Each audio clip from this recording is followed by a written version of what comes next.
Significance of mitosis. Mitosis का महत्व क्या होता है?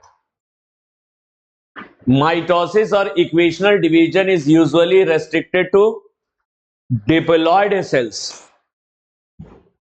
diploid cells only, except lower plants and in some social insects.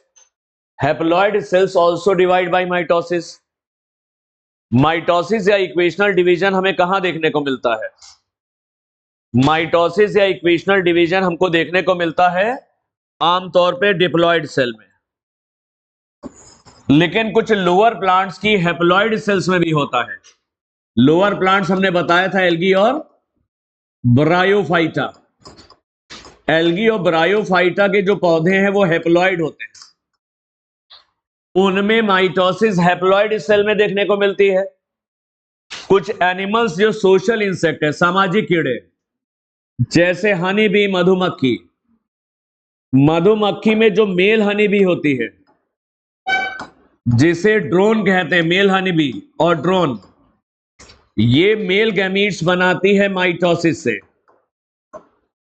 Mail honey B haploid होती है और ये माइटोसिस से गैमीट बनाती है। ये माइटोसिस से हैप्लॉयड गैमीट बनाती है। तो आमतौर पे माइटोसिस कहां देखने को मिलती है? आमतौर पे माइटोसिस डिप्लॉयड सेल्स में होती है, लेकिन कुछ लोअर प्लांट की हैप्लॉयड सेल्स में भी होती है। लोअर प्लांट जैसे एल्गी और ब्रायोफाइटा, ये हैप्लॉयड पौधे हैं, तो इनमें माइटोसिस हैप्लॉयड सेल में होती है। कुछ सोशल इंसेक्ट्स में भी, एनिमल्स में कुछ सोशल इंसेक्ट्स हैं जैसे male honey bee. Male honey bee में माइटोसिस हैप्लॉयड सेल में होती है। मेल हनी बी स्वयं हैप्लॉयड है और ये मेल गैमीट्स बनाती है माइटोसिस से। Mitosis results in identical genetic complement. Mitosis में कुछ भी नहीं होता, कुछ नहीं बदलता। जैसी पेरेंट सेल है वैसे ही डॉटर सेल होती है। जितने क्रोमोसोम पेरेंट सेल में हैं, उतने ही क्रोमोसोम डॉटर सेल्स में भी होते हैं। तो कोई चेंज नहीं होता, इसीलिए इसको इक्वेशनल डिवीजन कहते हैं। जैसी पेरेंट सेल है वैसे ही क्या होती हैं? वैसे ही डॉटर सेल्स होती हैं, क्योंकि कोई क्रॉसिंग ओवर होता नहीं, तो जीन का कॉम्बिनेशन भी सेम रहता है, जेनेटिकली सेम रहती हैं। पेरेंट सेल से जो दो डॉटर सेल बनती हो जेनेटिकली बिल्कुल सेम होती हैं, क्लोन्स होते हैं, क्लोन्स, क्योंकि जीन का कॉम्बिनेशन भी सेम रहता है। जैसा जीन का कॉम्बिनेशन पेरेंट सेल में वैसा डॉटर सेल में। क्यों होता है? क्योंकि क्रॉसिंग ओवर वगैरह होता नहीं, यहां सेम होता है। जितने क्रोमोसोम पेरेंट सेल में है उतने ही क्रोमोसोम्स डॉटर सेल में भी होते हैं। समसूत्री विभाजन इक्वेशनल डिवीजन कहलाता है। क्रोमोसोम का नंबर पेरेंट और डॉटर सेल में सेम रहता है। आइडेंटिकल जेनेटिक कॉम्प्लीमेंट का मतलब जैसे जीन का कॉम्बिनेशन पेरेंट सेल में है वैसे ही जीन का कॉम्बिनेशन डॉटर सेल्स में भी होता है, क्योंकि कोई क्रॉसिंग ओवर नहीं होता। Growth of multi cellular organism is due to mitosis. हम लोग मल्टी सेल्यूलर ऑर्गेनिज्म है, हम लोग छोटे से बड़े हो गए माइटोसिस की वजह से। मल्टी सेल्यूलर ऑर्गेनिज्म में ग्रोथ माइटोसिस से होती है। हम लोग आज छोटे से बड़े हो गए माइटोसिस की वजह से। Cell divides to restore the nucleocytoplasmic ratio. Mitosis में पेरेंट सेल दो डॉटर सेल में क्यों डिवाइड करती है? क्योंकि जब सेल ग्रो करती है तो न्यूक्लियोसाइटोप्लाज्मिक रेशियो बढ़ जाता है। जब सेल ग्रो करती है तो क्या बढ़ जाता है? न्यूक्लियोसाइटोप्लाज्मिक रेशियो इंक्रीज कर जाता है। सेल इसलिए डिवाइड करती है कि जो बढ़ा हुआ न्यूक्लियोसाइटोप्लाज्मिक रेशियो है वो फिर से सही हो जाए, फिर से रिस्टोर हो जाए, सही हो जाए। तो जब सेल ग्रो करती है तो न्यूक्लियस साइटोप्लाज्म की तुलना में अधिक बड़ा हो जाता है और बढ़ जाता है न्यूक्लियोसाइटोप्लाज्मिक रेशियो। सेल इसलिए डिवाइड करती है, माइटोसिस इसलिए होती है क्योंकि इस बढ़े हुए न्यूक्लियोसाइटोप्लाज्मिक रेशियो को सही करना है, रिस्टोर करना है। रीजनरेशन और रिपेयर माइटोसिस के द्वारा होती है। हमारी बॉडी में कोई रीजनरेशन होना है, कहीं कोई नई सेल्स बननी है, लीवर डैमेज हो गया, वो रीजनरेट करेगा माइटोसिस से।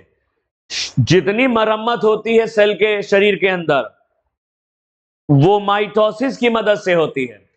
तो शरीर में रीजनरेशन और रिपेयर जो है, उसके लिए माइटोसिस चलती है। Cells of upper layer of epidermis, upper layer stratum corneum की लेयर, एपिडर्मिस की सबसे ऊपर की layer. Cells of the lining of the gut, आंतों के सबसे अंदर की लेयर म्यूकोसा, स्किन के ऊपर की लेयर स्ट्रेटम कॉर्नियम, आंतों के सबसे अंदर की लेयर, गट के अंदर की layer mucosa. And blood cells RBC, WBC, platelets are being constantly replaced by mitosis. पुराने नष्ट हो जाते हैं और उनकी जगह ये सब नए आ जाते हैं माइटोसिस के द्वारा। किसके द्वारा? तुमने देखा होगा सांप अपनी केचुली उतारता है, स्किन को उतार देता है, दोबारा नई स्किन आ जाती है माइटोसिस के द्वारा। हम लोग में भी होता है, खाल उखड़ती है, दोबारा नई आ जाती है माइटोसिस से। अंदर की जो म्यूकोसा है, अंदर की लेयर, आंतों के अंदर की लेयर, गट, वो भी पुरानी हट जाती है, दोबारा नई बन जाती है माइटोसिस से। आरबीसी 120 दिन में नष्ट हो जाती, डब्ल्यूबीसी प्लेटलेट कुछ घंटों में या हफ्ते भर के अंदर नष्ट हो जाती है, और नई दोबारा बन जाती है ये माइटोसिस के द्वारा। किसके द्वारा? माइटोसिस के द्वारा।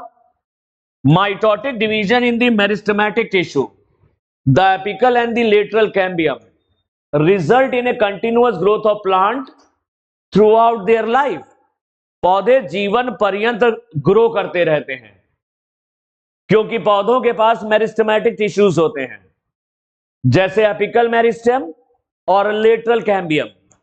एपिकल मेरिस्टेम से पौधे की लंबाई बढ़ती है, प्राइमरी ग्रोथ होती है, और लेटरल कैम्बियम से चौड़ाई बढ़ती है, सेकेंडरी ग्रोथ होती है। तो माइटोटिक डिवीजन मेरिस्टेमेटिक टिश्यूज में होते हैं, जैसे एपिकल मेरिस्टेम और लेटरल कैम्बियम में, और जिसकी वजह से पौधों में जीवन पर्यंत ग्रोथ होती रहती है। पौधे लंबे और चौड़े होते रहते हैं क्योंकि उनके पास मेरिस्टेम है। एनिमल्स के पास मेरिस्टेम नहीं होते। चलो फिर से देखते हैं सारी सिग्निफिकेंस। माइटोसिस को इक्वेशनल डिवीजन क्यों कहा जाता है? क्योंकि जितने क्रोमोसोम पेरेंट सेल के अंदर होते हैं, उतने ही किसमें होते हैं? डॉटर सेल में। यूजुअली माइटोसिस डिप्लॉयड सेल्स में होती है, लेकिन कुछ लोअर प्लांट्स जैसे एल्गी और ब्रायो में हैप्लॉयड सेल्स में भी होती है। कुछ सोशल इंसेक्ट्स में माइटोसिस हैप्लॉयड सेल्स में होती है, जैसे आपकी मेल हनी बी के जो गैमीट बनाती है, ये माइटोसिस से। माइटोसिस में आइडेंटिकल जेनेटिक कॉम्प्लीमेंट, यानी जैसी पेरेंट सेल है वैसे ही डॉटर सेल होती है। जीन के कॉम्बिनेशन में कोई बदलाव नहीं होता क्योंकि माइटोसिस में कोई क्रॉसिंग ओवर नहीं होता। ये जो डॉटर सेल है ये आपस में बिल्कुल एक जैसी होती हैं और बिल्कुल पेरेंट सेल जैसी होती हैं, कोई चेंज नहीं होता, same genetic constituent. Growth of multi cellular organism की जो ग्रोथ है वो माइटोसिस से होती है।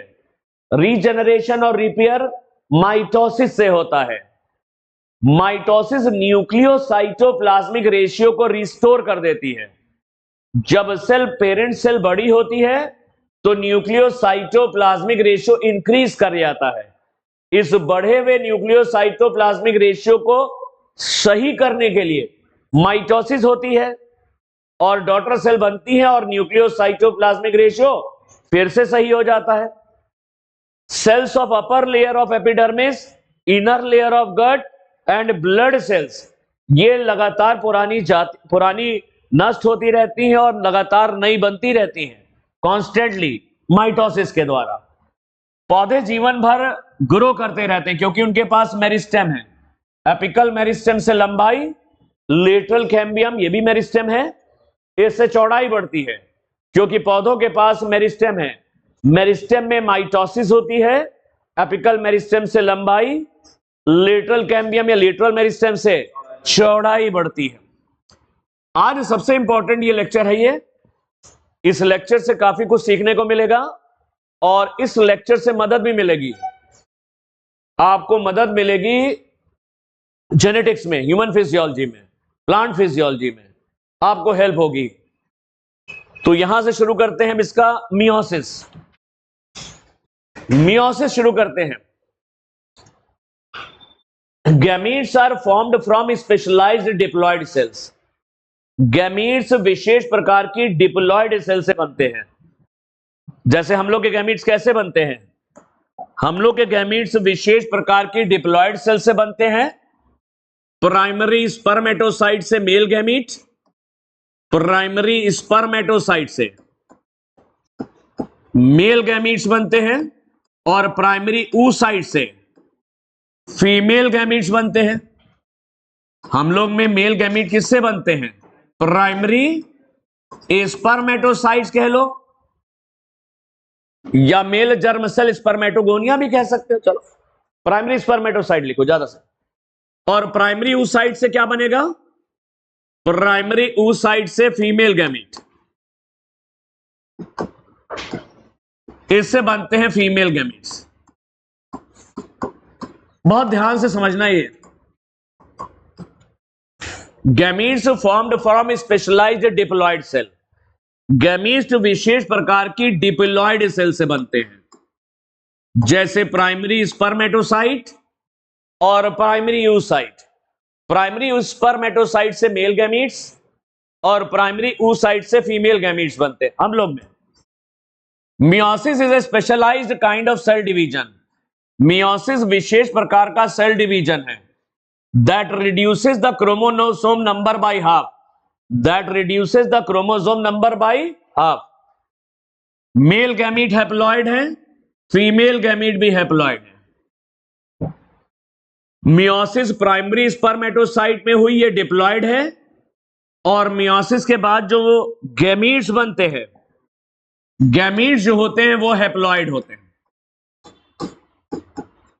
गैमीट्स जो होते हैं वो हैप्लॉइड होते हैं। तो meiosis is a specialised kind of cell division that reduces the chromosome number by half.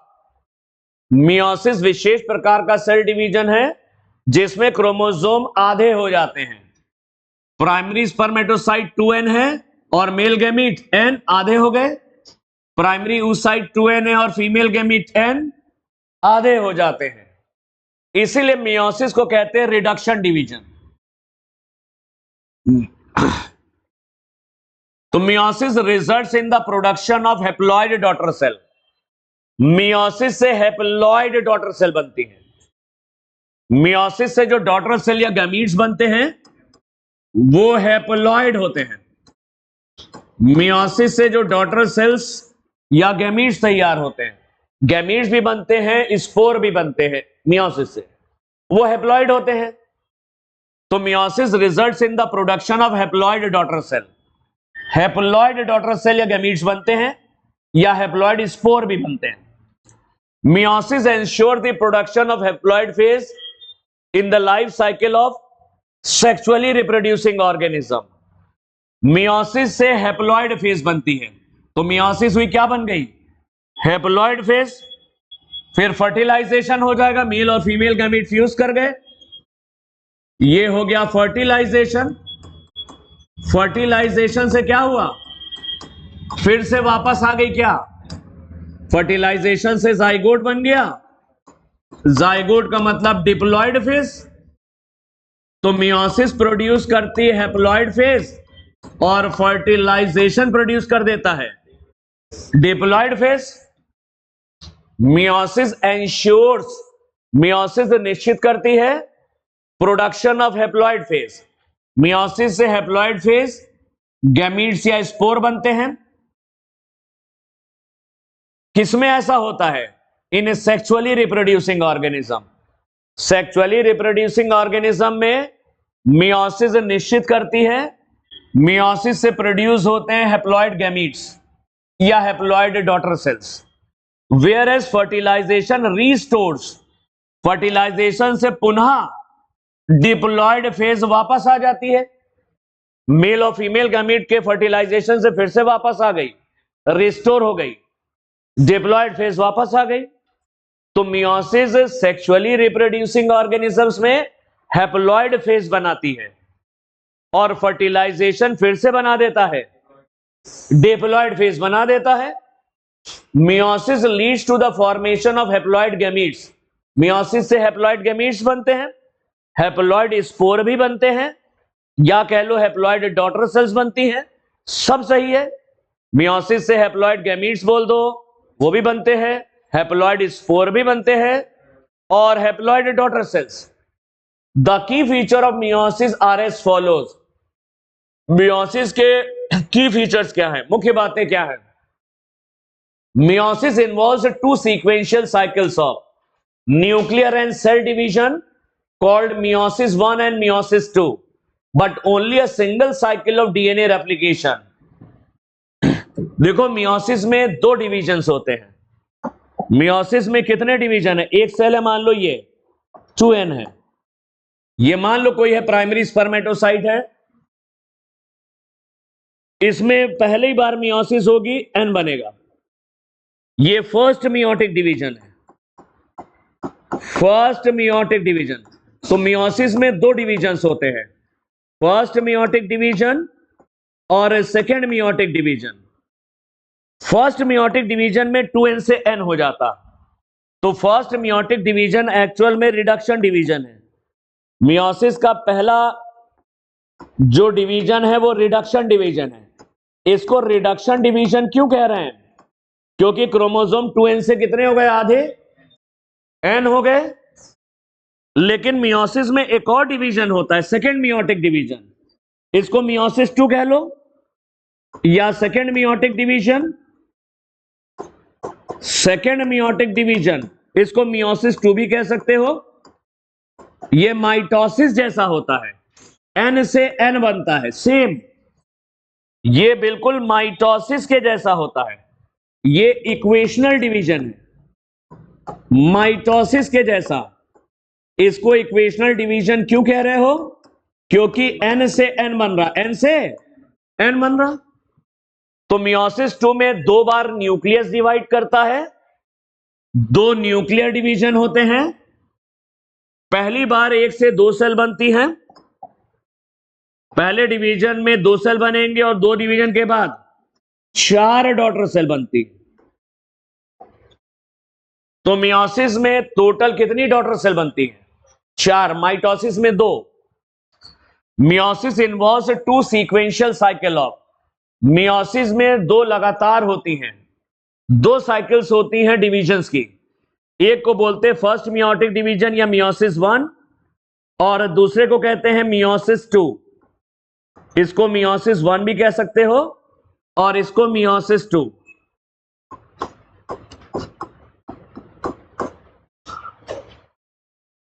इसमें होता क्या है? इसमें 2 बार न्यूक्लियस डिवाइड करता है, कैरियोकाइनेसिस, 2 बार सेल डिवाइड करती है, साइटोकाइनेसिस, लेकिन डीएनए का रेप्लिकेशन केवल 1 बार होता है। और मियोसिस 1 की इंटरफेज में, मियोसिस 1 की इंटरफेज की एस फेज में, इंटरफेज की एस फेज में डीएनए का रेप्लिकेशन होता है। तो डीएनए रेप्लिकेशन 1 बार होता है, मियोसिस 1 में होता है। डीएनए रेप्लिकेशन केवल 1 बार नजर आएगा, किसमें? मियोसिस 1 की इंटरफेज 1 की एस फेज में। तो ये दोनों पढ़ने हैं। मियोसिस में टोटल न्यूक्लियस कितनी बार डिवाइड करेगा? कैरियोकाइनेसिस 2 बार। सेल कितनी बार डिवाइड करेगी? 2 बार। एक बार 1 से 2, दूसरी बार 2 से 4, सेल भी 2 बार डिवाइड करेगी, 4 सेल बनेंगे। डीएनए का रेप्लिकेशन केवल यही होगा, बल मियोसिस 1 में। मियोसिस 1 की इंटरफेज 1 की एस फेज में डीएनए का रेप्लिकेशन होता, यहां नहीं होता। मियोसिस 2 की इंटरफेज में डीएनए रेप्लिकेशन नहीं होता, डीएनए रेप्लिकेशन 1 बार होता है। मियोसिस 1 की शुरुआत कब हो जाती है? मियोसिस 1 इज इनिशिएटेड मियोसिस 1 तो तभी शुरू हो जाती है जब पेरेंटल क्रोमोसोम रेप्लिकेट करके दो आइडेंटिकल सिस्टर क्रोमैटिड्स बना लेते हैं एस फेज में। हमने क्या बताया था, एस फेज में एक क्रोमोसोम में क्या बन जाते हैं, एस फेज में एक क्रोमोसोम का भी रेप्लिकेशन होता है और दो क्रोमैटिड बन जाते हैं, एक ये बन गया, एक ये बन गया। तो एस फेज में क्रोमोसोम रेप्लिकेट करके दो सिस्टर क्रोमैटिड बना लेता है। जैसे ही दो सिस्टर क्रोमैटिड बन गए तो मियोसिस 1 की शुरुआत हो गई, क्योंकि इनको फिर से अलग होना है, इनको फिर से अलग होना है। तो meiosis 1 is initiated after the parental chromosomes have replicated. Meiosis 1 की शुरुआत तो तभी हो जाती है जब पेरेंटल क्रोमोसोम रेप्लिकेट करते हैं to produce identical sister chromatid at the S phase. जब एक क्रोमोसोम रेप्लिकेट करके दो सिस्टर क्रोमैटिड बना लेता है एस फेज में। एस फेज में हमने कल क्या बताया था, एक क्रोमोसोम दो सिस्टर क्रोमैटिड भी बनाता है। डीएनए का रेप्लिकेशन तो होता ही होता है 2C से 4C, लेकिन क्रोमोसोम भी रेप्लिकेट करता है। तो मियोसिस 1 की शुरुआत तो तभी हो जाती है जब पेरेंटल क्रोमोसोम्स रेप्लिकेट करके दो सिस्टर क्रोमैटिड्स बना लेते हैं एस फेज में, तब इनको अलग होना है। अब इनको अलग होने के लिए शुरू हो गई मियोसिस, दोनों सिस्टर क्रोमैटिड अलग होंगे। Meiosis involves pairing of homologous chromosome. Meiosis में होमोलॉगस क्रोमोसोम जोड़ा बनाते हैं। हम लोग के पास 23 जोड़े क्रोमोसोम हैं, तो हम लोग के क्रोमोसोम जोड़े में रहते हैं, इन जोड़ों को कहते हैं होमोलॉगस पेयर। तो मियोसिस में क्रोमोसोम जोड़ा बनाएंगे, अभी हम दिखाएंगे आपको। एक जोड़े को होमोलॉगस पेयर कहते हैं और recombination between non sister chromatids of homologous chromosome और होमोलॉगस क्रोमोसोम के नॉन सिस्टर क्रोमैटिड्स के बीच में क्रॉसिंग ओवर भी देखने को मिलेगा, वो अभी हम सब दिखाते हैं। मियोसिस में क्रोमोसोम जोड़ा बनाएंगे और इस जोड़े को कहते हैं होमोलॉगस क्रोमोसोम, और होमोलॉगस क्रोमोसोम के क्रोमैटिड्स जिन्हें नॉन सिस्टर क्रोमैटिड कहते हैं वो एक दूसरे को क्रॉस करते हैं, क्रॉसिंग ओवर उनमें होता है। 4 haploid cells are formed at the end of meiosis 2। Meiosis 2 के बाद 4 हैप्लॉइड सेल्स बनती हैं, 4 सेल बन गई एन एन एन एन, जबकि माइटोसिस में 2 ही बनती है। मियोसिस 2 के बाद 4 हैप्लॉइड सेल्स। तो फिर से देख लो, गैमीट्स विशेष प्रकार की डिप्लॉइड सेल से बनते हैं। इन डिप्लॉइड सेल में प्राइमरी स्पर्मेटोसाइट है, प्राइमरी oocyte। प्राइमरी स्पर्मेटोसाइट बनाती है मेल गैमीट, प्राइमरी oocyte बनाती है फीमेल गैमीट। मियोसिस एक विशेष प्रकार का सेल डिवीजन है जिसमें क्रोमोसोम नंबर, पेरेंट सेल अगर 2n है तो डॉटर सेल n बनेगी, daughter cell n। Chromosome number आधे हो जाते हैं, पेरेंट सेल में 2n और डॉटर सेल में n। मियोसिस निश्चित करती है हैप्लॉइड फेज। मियोसिस से गैमीट्स बनते हैं, ये हैप्लॉइड हैं और ये गैमीट फ्यूज करते हैं फर्टिलाइजेशन से और जाइगोट बनता है, यानी डिप्लॉइड फेज। मियोसिस प्रोड्यूस करती है हैप्लॉइड फेज और फर्टिलाइजेशन डिप्लॉइड फेज बनाता है। मियोसिस से हैप्लॉइड गैमीट्स बनते हैं। मियोसिस में 2 तरह की साइकिल चलती हैं, मियोसिस 1 और मियोसिस 2। मियोसिस 1 में न्यूक्लियस भी डिवाइड करेगा, सेल भी डिवाइड करेगी और डीएनए रेप्लिकेशन भी होगा। लेकिन मियोसिस 2 में न्यूक्लियस डिवाइड करेगा, सेल डिवाइड करेगी, लेकिन डीएनए रेप्लिकेशन नहीं होगा। 2 बार न्यूक्लियस डिवाइड करता है, 2 बार सेल डिवाइड करती है, लेकिन डीएनए का रेप्लिकेशन एक ही बार होता है, वो मियोसिस 1 की इंटरफेज 1 की एस फेज में होता है। ध्यान से समझना, मियोसिस 1 कब शुरू हो जाती है, जब पेरेंटल क्रोमोसोम रेप्लिकेट करके 2 सिस्टर क्रोमैटिड बना लेते हैं एस फेज में। एस फेज में क्रोमोसोम में जब 2 सिस्टर क्रोमैटिड्स बन जाते हैं तभी से मियोसिस 1 की शुरुआत हो जाती है। मियोसिस में क्रोमोसोम जोड़ा बनाते हैं, होमोलॉगस पेयरिंग होती है। होमोलॉगस क्रोमोसोम के नॉन सिस्टर क्रोमैटिड्स के बीच में क्रॉसिंग ओवर होता है। 4 हैप्लॉइड सेल्स बनती हैं मियोसिस के बाद, या 4 हैप्लॉइड डॉटर सेल्स बनती हैं। Meiosis involve following faces.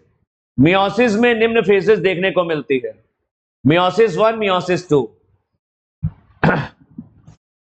यहां पर एक चीज और लिख लेना, यहां पर इंटरफेज 1 भी होती है।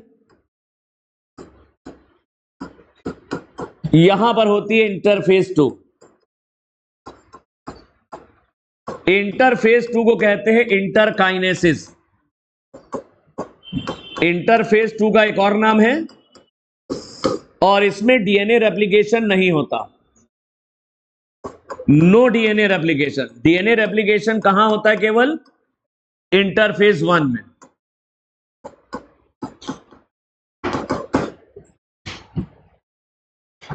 तो यही सारा पढ़ना है आज, खास करके मियोसिस 1 को समझना है। मियोसिस 1 को रिडक्शन डिवीजन क्यों कह रहे हैं? क्रोमोसोम नंबर 2n से n हो गया है। मियोसिस 2 को इक्वेशनल डिवीजन क्यों कहा जा रहा है? क्योंकि n से n बन रहा है। यह बिल्कुल माइटोसिस जैसा होता है। मियोसिस 2 बिल्कुल माइटोसिस जैसी होती है। 3 अंतर हैं, बताएंगे। चलो शुरू करते हैं मियोसिस 1, जो कि बहुत इंपॉर्टेंट है। अगर एग्जामिनर ने यहां से सवाल नहीं पूछा तो नालायक है। मियोसिस 1 से सवाल निश्चित रूप से आना है। सबसे पहले हम लोग शुरू करते हैं इंटरफेस 1। इंटरफेस 1 बिल्कुल माइटोसिस जैसी होती है।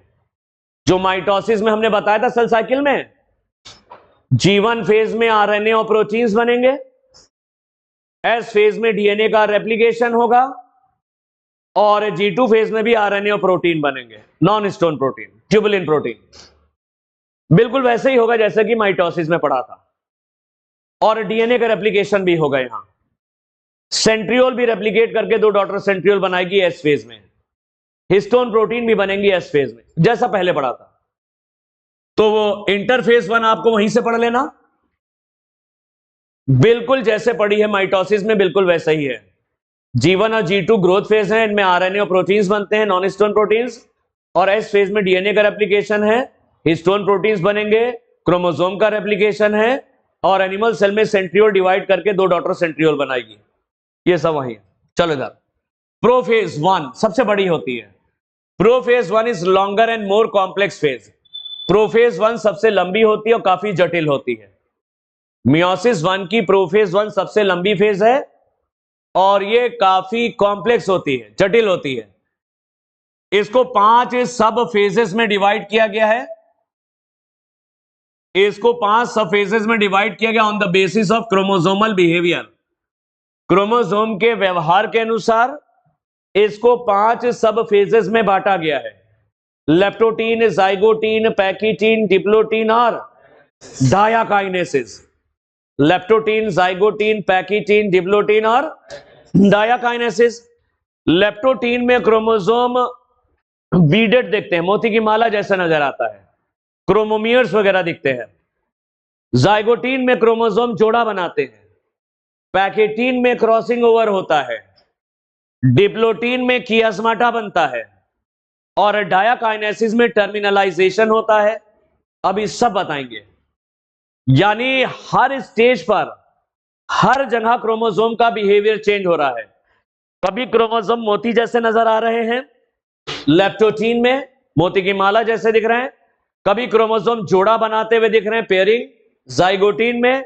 कभी क्रोमोसोम क्रॉसिंग ओवर करते हुए देखे जा रहे हैं, पैकिटीन में। कभी क्रोमोसोम कियास्माटा बना रहे हैं, डिप्लोटीन में। कभी टर्मिनलाइजेशन हो रहा है, कियास्माटा पॉइंट किनारे भाग रहे हैं, डायाकाइनेसिस। तो लगातार क्रोमोसोम का व्यवहार, बिहेवियर बदल रहा है। तो क्रोमोसोम के बिहेवियर के अनुसार इसको 5 सब फेजेस में बांटा गया है। लेप्टोटीन, जाइगोटीन, पैकिटीन, डिप्लोटीन और डायाकाइनेसिस। बहुत ज्यादा इंपॉर्टेंट है। चलो लेप्टोटीन से शुरू करते हैं। लेप्टोटीन, इसको लेप्टोनीमा भी कहते हैं। लेप्टोटीन को लेप्टोनीमा, जाइगोटीन को जाइगोनीमा, पैकिटीन को पैकिनीमा, ऐसे भी कहते हैं। लेप्टोटीन याद करो। Chromosome becomes gradually visible under the light microscope. Chromatin सिकुड़ गया है, क्रोमोसोम नजर आने लगे हैं लाइट माइक्रोस्कोप। लाइट का मतलब नॉर्मल माइक्रोस्कोप, जो हम लोग लैब में यूज करते हैं। इंटर की लैब में जो यूज करते हैं वो कंपाउंड माइक्रोस्कोप, क्योंकि उसमें एक से ज्यादा लेंस होते हैं, कंपाउंड माइक्रोस्कोप है। और लाइट की मदद से देखते हैं स्लाइड को, तो वो लाइट माइक्रोस्कोप भी है। तो लाइट माइक्रोस्कोप में धीरे धीरे क्रोमोसोम नजर आने लगे हैं। लाइट माइक्रोस्कोप में क्रोमोसोम धीरे धीरे नजर आने लगे हैं। क्रोमैटिन सिकुड़ रहा है, क्रोमोसोम नजर आने लगे हैं। Compaction of chromosomes continues in leptotene, chromosome का सिकुड़ना लेप्टोप्रोटीन में जारी रहता है। क्रोमोसोम सिकुड़ के थोड़े मोटे हो रहे हैं, ये लेप्टोप्रोटीन पूरे लेप्टोप्रोटीन में नजर आ रहा है। तो क्रोमोसोम धीरे धीरे लाइट माइक्रोस्कोप में दिखने लगे हैं, विजिबल हो गए हैं। क्रोमैटिन सिकुड़ रहा है, क्रोमोसोम दिखने लगे लाइट माइक्रोस्कोप में। कॉम्पैक्शन ऑफ क्रोमोसोम, क्रोमोसोम का सिकुड़ना, क्रोमोसोम का सिकुड़ना लेप्टोप्रोटीन में जारी रहता है, पूरी लेप्टोप्रोटीन में होता है। जाइगोटीन में आते हैं, यहां पे क्रोमोसोम मोती की माला जैसे दिखते हैं, उनमें क्रोमोमियर्स दिखते हैं। चूंकि एनसीईआरटी ने दिया नहीं इसलिए हम नहीं बता रहे। लेप्टोप्रोटीन में क्रोमोसोम के ऊपर कुछ गांठे गांठे दिखती है मोती जैसे, उन्हें क्रोमोमियर्स कहते हैं। वो बेकार वाला क्रोमैटिन होता है, हेट्रोक्रोमैटिन। पहले लोग उन्हें जीन्स कहते थे, लेकिन पता लगा वो हेट्रोक्रोमैटिन है, उनको क्रोमोमियर्स कहते हैं। तो यहां पर क्रोमोमियर्स मोती जैसे दिखते हैं लेप्टोप्रोटीन में। तुम्हारे लेवल से ऊपर है क्योंकि एनसीईआरटी ने दिया नहीं है, तो दो ही पॉइंट ध्यान रखो।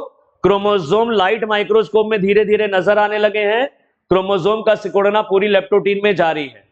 हो गए, दो ही पॉइंट दिए एनसीईआरटी। जाइगोटीन में आते हैं, अब यहां से समझो। जाइगोटीन में आते हैं,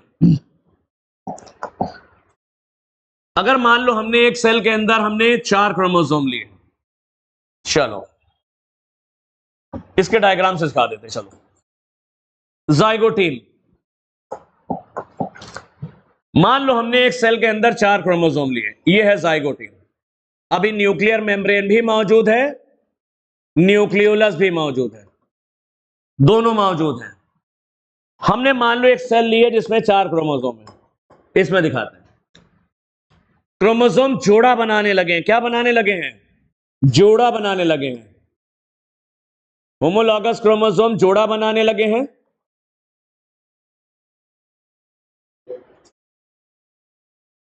क्रोमोसोम जोड़ा बनाने लगे हैं।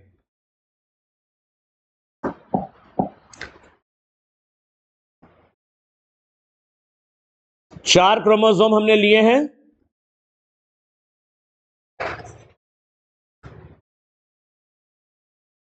क्रोमोसोम के एक जोड़े को हम लोग कहते हैं होमोलॉगस पेयर। क्रोमोसोम के एक जोड़े को कहते हैं होमोलॉगस। फोटो ले लेना, बनाने का प्रयास मत करो। इसको कहते हैं होमोलॉगस पेयर। इसमें कितने क्रोमोसोम नजर आ रहे हैं?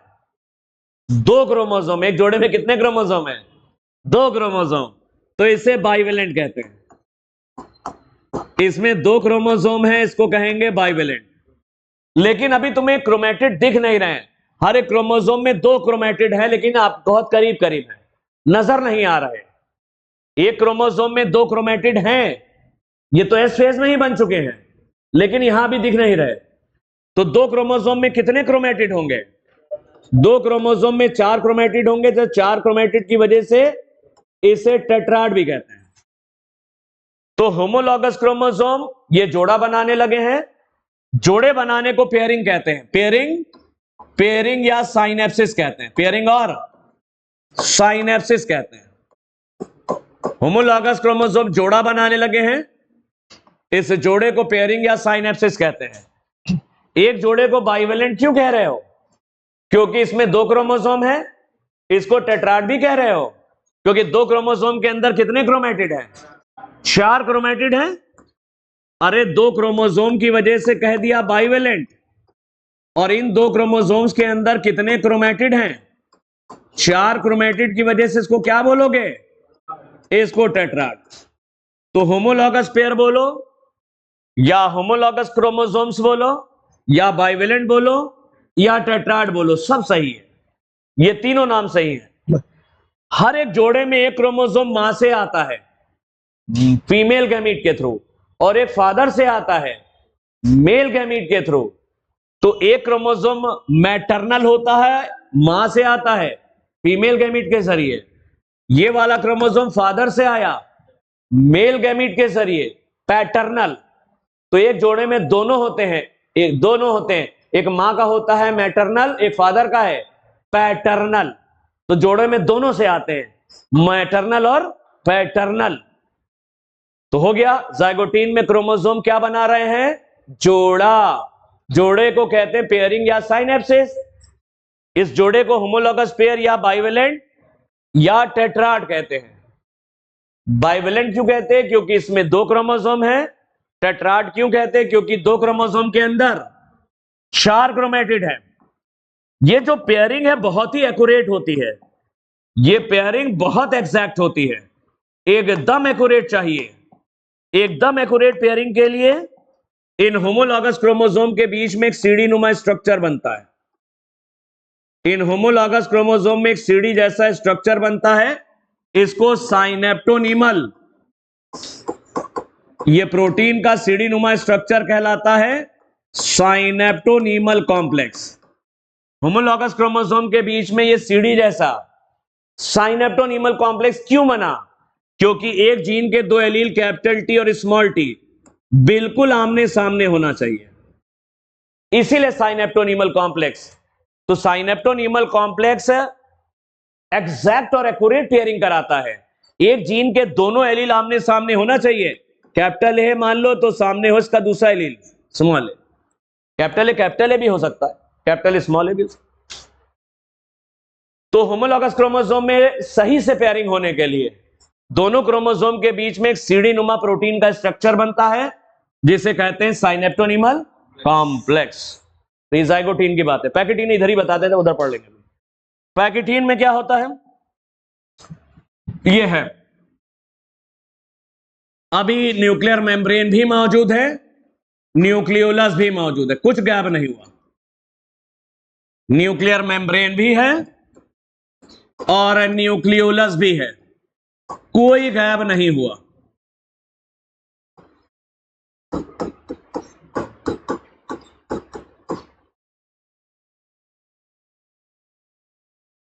अब जरा देखो, अब यहां पर जो बाइवेलेंट है वो टेट्राड जैसे नजर आने लगे हैं। एक चीज और, पैकेटीन लेप्टोटीन और जाइगोटीन से बड़ी होती है। पैकेटीन ज्यादा समय लेती है, पैकेटीन लेप्टोटीन और जाइगोटीन से बड़ी होती है, ज्यादा समय लेती है पैकेटीन। ये जो होमोलॉगस क्रोमोसोम है, इसमें अभी हमको 2 क्रोमोसोम नजर आ रहे हैं, लेकिन इनके अंदर 4 क्रोमेटिड हैं, वो दिख नहीं रहे, लेकिन पैकेटीन में नजर आने लगेंगे। होमोलॉगस क्रोमोसोम यानी बाइवेलेंट अब टेट्राड जैसे दिखने लगे हैं।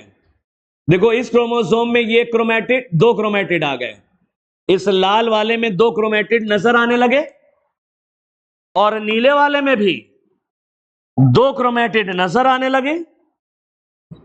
अब टोटल कितने क्रोमेटिड हो गए? अब भैया कितने क्रोमेटिड हो गए? अब तो 4 क्रोमेटिड बन गए।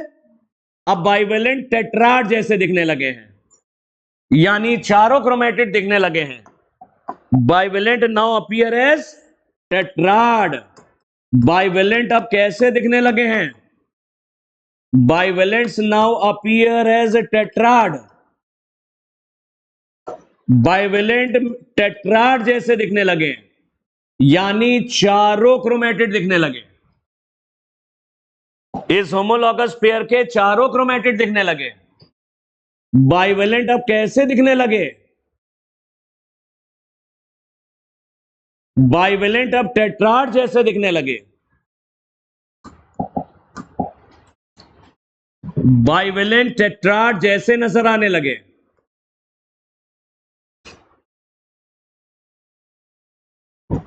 बाइवेलेंट टेट्राड जैसे नजर आने लगे। तो पैकेटीन लेप्टोटीन और जाइगोटीन से बड़ी होती है, ज्यादा समय लेती है। साइनेप्टोनीमल कॉम्प्लेक्स बनता है जाइगोटीन में, लेकिन बढ़िया नजर आता है पैकेटीन में, और गायब हो जाएगा अगले डिप्लोटीन में। साइनेप्टोनीमल कॉम्प्लेक्स कहां बना था? साइनेप्टोनीमल कॉम्प्लेक्स बना था जाइगोटीन में, अच्छे से विजिबल होता है पैकेटीन में, और आगे डिप्लोटीन में डिसॉल्व हो जाता, घुल जाता। बाइवेलेंट अब कैसे नजर आने लगे हैं? बाइवेलेंट अब टेट्राड जैसे दिखने लगे हैं, यानी चारों क्रोमेटिड दिखने लगे हैं। 1 2 3 4 चारों क्रोमेटिड दिख रहे हैं। 1 2 3 4। साइनेप्टोनीमल कॉम्प्लेक्स बना तो था उधर जाइगोटीन में, लेकिन नजर आने लगा बढ़िया से पैकेटीन। अब जरा देखो, इस साइनेप्टोनीमल कॉम्प्लेक्स पर बराबर दूरी पर रेगुलर इंटरवल पर कुछ गांठें पाई जाती हैं। इस साइनेप्टोनीमल कॉम्प्लेक्स पर कुछ गांठें नजर आती हैं, बराबर दूरी पर कुछ नोड्यूल नजर आते हैं। इन्हें रिकॉम्बिनेशन नोड्यूल कहते हैं। इन्हें क्या बोलते हैं? Recombination nodule.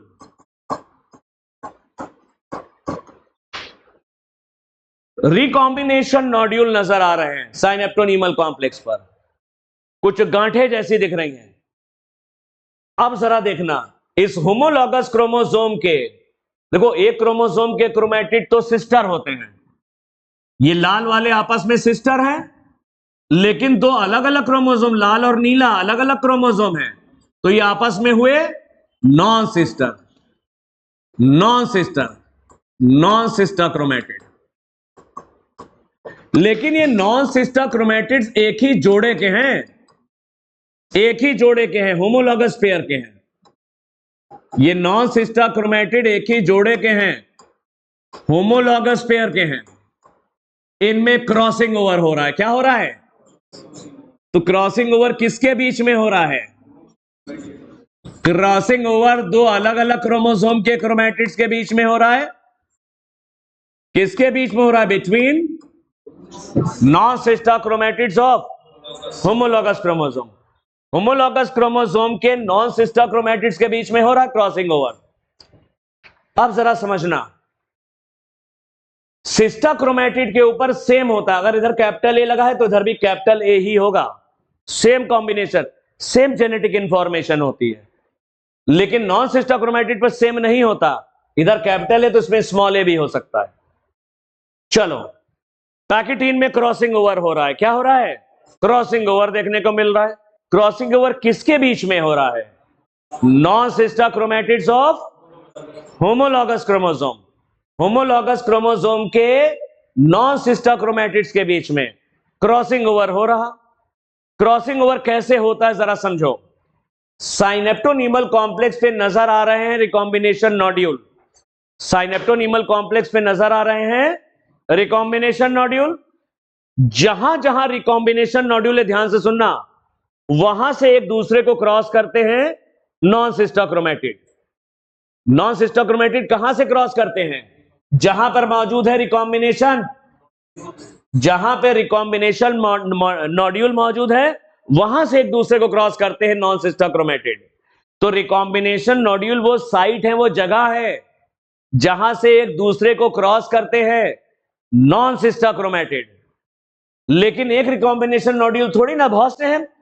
तो एक बार ऐसे क्रॉस किया तो यहां पर था रिकॉम्बिनेशन नोड्यूल, फिर ये घूम के फिर क्रॉस करते हैं, वहां पर फिर होगा रिकॉम्बिनेशन नोड्यूल, फिर घूम के क्रॉस करेंगे, फिर होगा रिकॉम्बिनेशन नोड्यूल। तो जहां जहां नॉन सिस्टर क्रोमैटिड एक दूसरे को क्रॉस करते हैं, वहां पे निश्चित रूप से पाया जाता है रिकॉम्बिनेशन नोड्यूल। ऐसा करने से ये जो नॉन सिस्टर क्रोमैटिड हैं, वो एक दूसरे पर लिपट जाते हैं, एक दूसरे पर लिपट जाते हैं। एक बार नहीं क्रॉस करते हैं, बार बार क्रॉस करते हैं घूम घूम के। तो नॉन सिस्टर क्रोमैटिड घूम घूम के बार बार क्रॉस करते हैं एक दूसरे को। कहां से क्रॉस करते हैं? जहां पर मौजूद है रिकॉम्बिनेशन नोड्यूल, तो एक दूसरे पर लिपट जाते हैं। क्रॉसिंग ओवर के लिए एक एंजाइम की जरूरत पड़ती है, और उस एंजाइम का नाम है रिकॉम्बिनेज। क्या नाम है? तो फिर से पैकेटीन की बातें सुनो। अभी न्यूक्लियर मेम्ब्रेन भी मौजूद है, न्यूक्लियोलस भी मौजूद है। होमोलॉगस क्रोमोसोम्स के नॉन सिस्टर क्रोमैटिड, अच्छा चलो शुरू से बताते हैं। पैकेटीन लेप्टोटीन और जाइगोटीन से बड़ी होती है, पहली बात। बाइवेलेंट यहां पर अब टेट्राड जैसे नजर आने लगे हैं। साइनेप्टोनीमल कॉम्प्लेक्स बढ़िया से दिखने लगा है पैकेटीन में। साइनेप्टोनीमल कॉम्प्लेक्स के ऊपर रिकॉम्बिनेशन नोड्यूल्स हैं।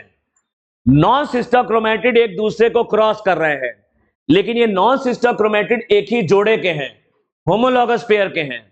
इनके बीच में होता है क्रॉसिंग ओवर। ये वहां से एक दूसरे को क्रॉस करेंगे जहां पर स्थित होता है रिकॉम्बिनेशन नोड्यूल। तो रिकॉम्बिनेशन नोड्यूल वो साइट है जहां से एक दूसरे को क्रॉस करते हैं नॉन सिस्टर क्रोमेटिड।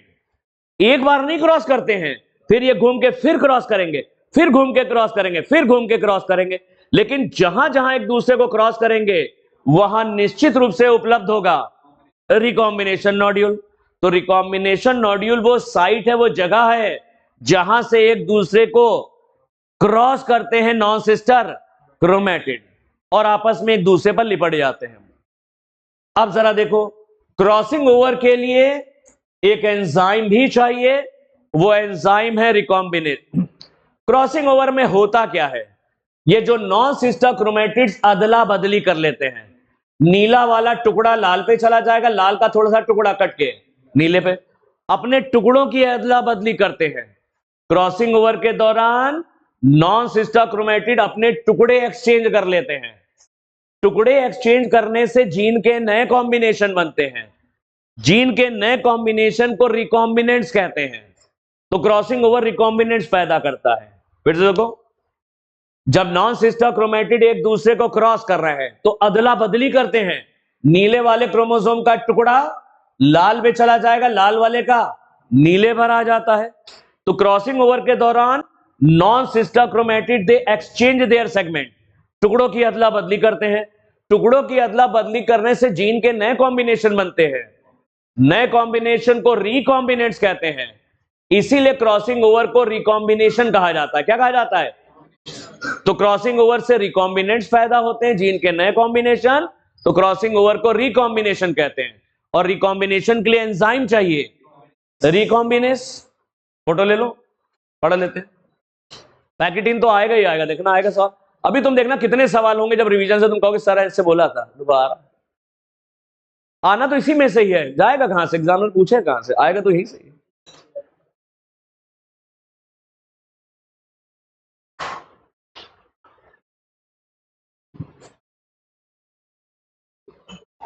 चले आगे, हो गया।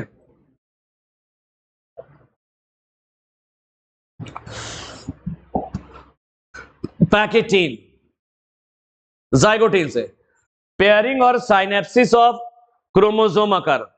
पेयरिंग या साइनेप्सिस होती है, क्रोमोसोम जोड़ा बनाते हैं। होमोलॉगस क्रोमोसोम में एक क्रोमोसोम मां से आता है, फीमेल गैमीट से, और होमोलॉगस क्रोमोसोम में एक क्रोमोसोम पिताजी से आता है, फादर से, मेल गैमीट के थ्रू। तो होमोलॉगस क्रोमोसोम में मैटरनल भी है मां से और पैटर्नल भी है फादर से, दोनों से आते हैं। क्रोमोसोम पेयरिंग और synapsis of chromosome occur. Chromosome में पेयरिंग या साइनेप्सिस होती है। A pair of chromosome is called homologous chromosome. एक जोड़े क्रोमोसोम को होमोलॉगस क्रोमोसोम या बाइवेलेंट या टेट्राड बोलते हैं। बाइवेलेंट का मतलब 2 क्रोमोसोम्स और टेट्राड का मतलब 4 chromatids. A ladder-like proteinaceous structure is formed between homologous chromosome. Homologous chromosome में एक प्रोटीन का सीढ़ी नुमा, सीढ़ी जैसा लैडर, सीढ़ी नुमा एक प्रोटीन का स्ट्रक्चर बनता है होमोलॉगस क्रोमोसोम के बीच में। इसे साइनेप्टोनीमल कॉम्प्लेक्स कहते हैं। साइनेप्टोनीमल कॉम्प्लेक्स क्यों बनता है? क्योंकि पेयरिंग बहुत सही से होनी चाहिए। एक जीन के दोनों एलील एक दूसरे के सामने हो। मान लो एक जीन के 2 एलील है, कैपिटल टी और स्मॉल टी, दोनों बिल्कुल सामने आने चाहिए। इसीलिए बनता है साइनेप्टोनीमल कॉम्प्लेक्स, ताकि पेयरिंग एग्जैक्ट और एक्यूरेट हो। पैकेटिन में आ जाओ। Bivalents are clearly visible in pachytene. अब बाइवेलेंट बहुत अच्छे से नजर आने लगे हैं पैकेटिन में। Leptotene and zygotene are relatively short lived compare to pachytene. Leptotene, zygotene pachytene की तुलना में छोटी होती हैं, यानी पैकेटिन ज्यादा समय लेती है, लेप्टोटीन जाइगोटीन कम समय लेती है, शॉर्ट लिव्ड है। The 4 chromatid of each bivalent chromosome become distinct. चारों क्रोमेटिड बाइवेलेंट के बहुत क्लियर नजर आने लगे हैं। The 4 chromatids of each bivalent, एक बाइवेलेंट के अंदर जो 4 क्रोमेटिड्स हैं, बाइवेलेंट क्रोमोसोम के जो चारों क्रोमेटिड हैं, बिकम डिस्टिंक्ट, क्लियर नजर आने लगे हैं। कैसे दिखने लगे हैं? Clearly appear as tetrad. अब बाइवेलेंट टेट्राड जैसे नजर आने लगे हैं, यानी कि 2 क्रोमोसोम के चारों क्रोमेटिड बढ़िया से दिखने लगे हैं, बाइवेलेंट टेट्राड जैसे दिखने लगे हैं। Crossing over initiated in at pachytene. Crossing over की शुरुआत हो जाती है पैकेटिन में। पैकेटीन में क्रॉसिंग ओवर शुरू हो जाता है। Pachytene is characterized by the appearance of recombination nodule. Pachytene की पहचान होती है साइनेप्टोनीमल कॉम्प्लेक्स पे पैदा होते हैं रिकॉम्बिनेशन नोड्यूल। रिकॉम्बिनेशन नोड्यूल पैदा होते हैं कहां? साइनेप्टोनीमल कॉम्प्लेक्स पर। रिकॉम्बिनेशन नोड्यूल है क्या? The sites eight which crossing over occurs. Recombination nodule वो जगह है जहां से एक दूसरे को क्रॉस करते हैं नॉन सिस्टर क्रोमैटिड। तो pachytene is characterized by the appearance of recombination nodule. Pachytene की पहचान है साइनेप्टोनीमल कॉम्प्लेक्स पे नजर आने लगते हैं रिकॉम्बिनेशन नोड्यूल। रिकॉम्बिनेशन नोड्यूल है क्या? ये जगह है, साइट्स एट विच क्रॉसिंग ओवर अकर। रिकॉम्बिनेशन नोड्यूल वो जगह है जहां से एक दूसरे को क्रॉस करते हैं non sister chromatids. Crossing over किसके बीच में होता है? Non sister chromatids of homologous chromosome. Homologous chromosome के नॉन सिस्टर क्रोमैटिड्स के बीच में क्रॉसिंग ओवर होता है। Crossing over is the exchange of genetic material between two homologous chromosome. Crossing over के दौरान नॉन सिस्टर क्रोमैटिड अपने टुकड़ों की अदला बदली करते हैं। उन टुकड़ों के अंदर डीएनए और जीन्स होता है, तो जीन्स की अदला बदली हो रही है। क्रॉसिंग ओवर के दौरान नॉन सिस्टर क्रोमैटिड अपने टुकड़ों की अदला बदली करते हैं। इन टुकड़ों में डीएनए और जीन्स होता है, तो यानी जेनेटिक मटेरियल की अदला बदली करते हैं। जेनेटिक मटेरियल की अदला बदली होती है। लाल वाला नीले पर, नीला वाला लाल पे चलाता है टुकड़ा टूट करके। Crossing over recombination results in variation. इसी वजह से क्रॉसिंग ओवर की वजह से विभिन्नताएं पैदा होती हैं। हम लोग सब अलग अलग क्यों दिखाई पड़ रहे हैं? क्रॉसिंग ओवर की वजह से। क्रॉसिंग ओवर वेरिएशन प्रोड्यूस करता है, विभिन्नताएं पैदा करता है। Crossing over is an enzyme mediated process and the enzyme involved is recombinase. Crossing over एक एंजाइम की मदद से चलती है और उस एंजाइम का नाम है रिकॉम्बिनेज। एंजाइम का नाम है recombinase. Crossing over is also known as recombination, इसीलिए क्रॉसिंग ओवर को रिकॉम्बिनेशन भी कहते हैं। तो पैकेटीन लेप्टोटीन जाइगोटीन से बड़ी है, जो बाइवेलेंट है वो बढ़िया से नजर आने लगे हैं और टेट्राड जैसे दिखने लगे हैं। क्रॉसिंग ओवर पैकेटीन में शुरू होता है। क्रॉसिंग ओवर जब होना शुरू होता है तो साइनेप्टोनीमल कॉम्प्लेक्स के ऊपर पैदा होते हैं recombination nodule.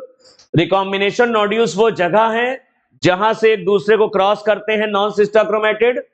Crossing over non sister chromatids के बीच में होता है, लेकिन एक ही जोड़े के होने चाहिए, होमोलॉगस क्रोमोसोम्स के। क्रॉसिंग ओवर के दौरान अदला बदली होती है, टुकड़ों की अदला बदली, और इन टुकड़ों के अंदर जेनेटिक मटेरियल है, डीएनए है, तो डीएनए की अदला बदली होती है, जिससे वेरिएशन पैदा होती है, विभिन्नताएं आती हैं।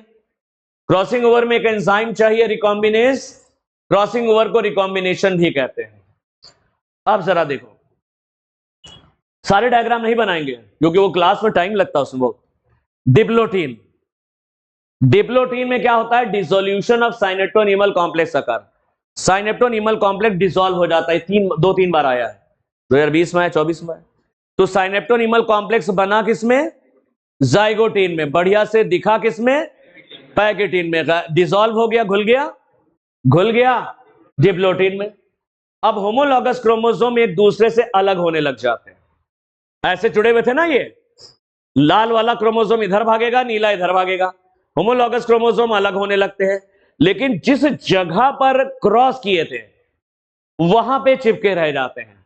और जगह से तो छूट जाते हैं, लेकिन जहां पर क्रॉस किए थे वहां पे चिपके रहते हैं। उन पॉइंट्स ऑफ अटैचमेंट को कियास्माटा कहते हैं। उन्हें क्या कहते हैं? कियास्माटा। तो होमोलॉगस क्रोमोसोम सेपरेट करते हैं एक दूसरे से, accept at the site of cross over. जैसे क्रॉस करने के बाद एक दूसरे पर लिपट गए थे, एक बार क्रॉस किया, फिर दूसरी बार क्रॉस किया, फिर तीसरी बार क्रॉस किया, चौथी, तो एक दूसरे पर लिपट गए पैकेटीन में। अब ये खुलेंगे, ये क्रोमोसोम इधर भाग रहा है, ये इधर भाग रहा, तो खुलेंगे, लेकिन उन जगह पे चिपके रह जाते जहां से एक दूसरे को क्रॉस किए थे। उन पॉइंट्स ऑफ अटैचमेंट को क्या कहते हैं? कियास्माटा। तो chiasmata is the result of crossing over. Chiasmata crossing over का परिणाम है। ऐसा सवाल आता था कभी पहले, अब तो नहीं आता। और ये एक्स शेप्ड होते हैं, ऐसे हो जाएगा। ये होमोलॉगस क्रोमोसोम एक दूसरे से अलग होने लगेंगे, ये ऐसे है।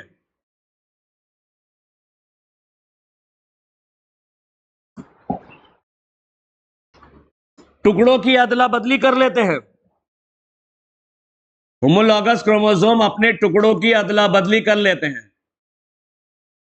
नीला वाला टुकड़ा लाल पे और लाल वाला टुकड़ा नीले पे चला आता है।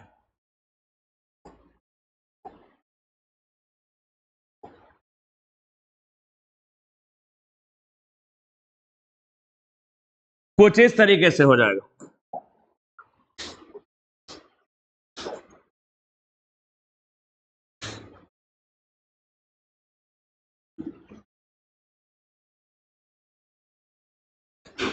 ये है किएस्मेटा पॉइंट। होमोलॉगस क्रोमोसोम ये इधर भागने लगा है, ये इधर भागने लगा, तो जो क्रॉसिंग ओवर किए थे, जो लिपट गए थे, वो फिर से खुलने लग जाते हैं, लेकिन उन पॉइंट्स पे चिपके रह जाते हैं जहां से एक दूसरे को क्रॉस किए थे। इन्हें किएस्मेटा पॉइंट्स कहते हैं। इनका आकार कैसा है? ये एक्स शेप्ड है, देख रहे हो x.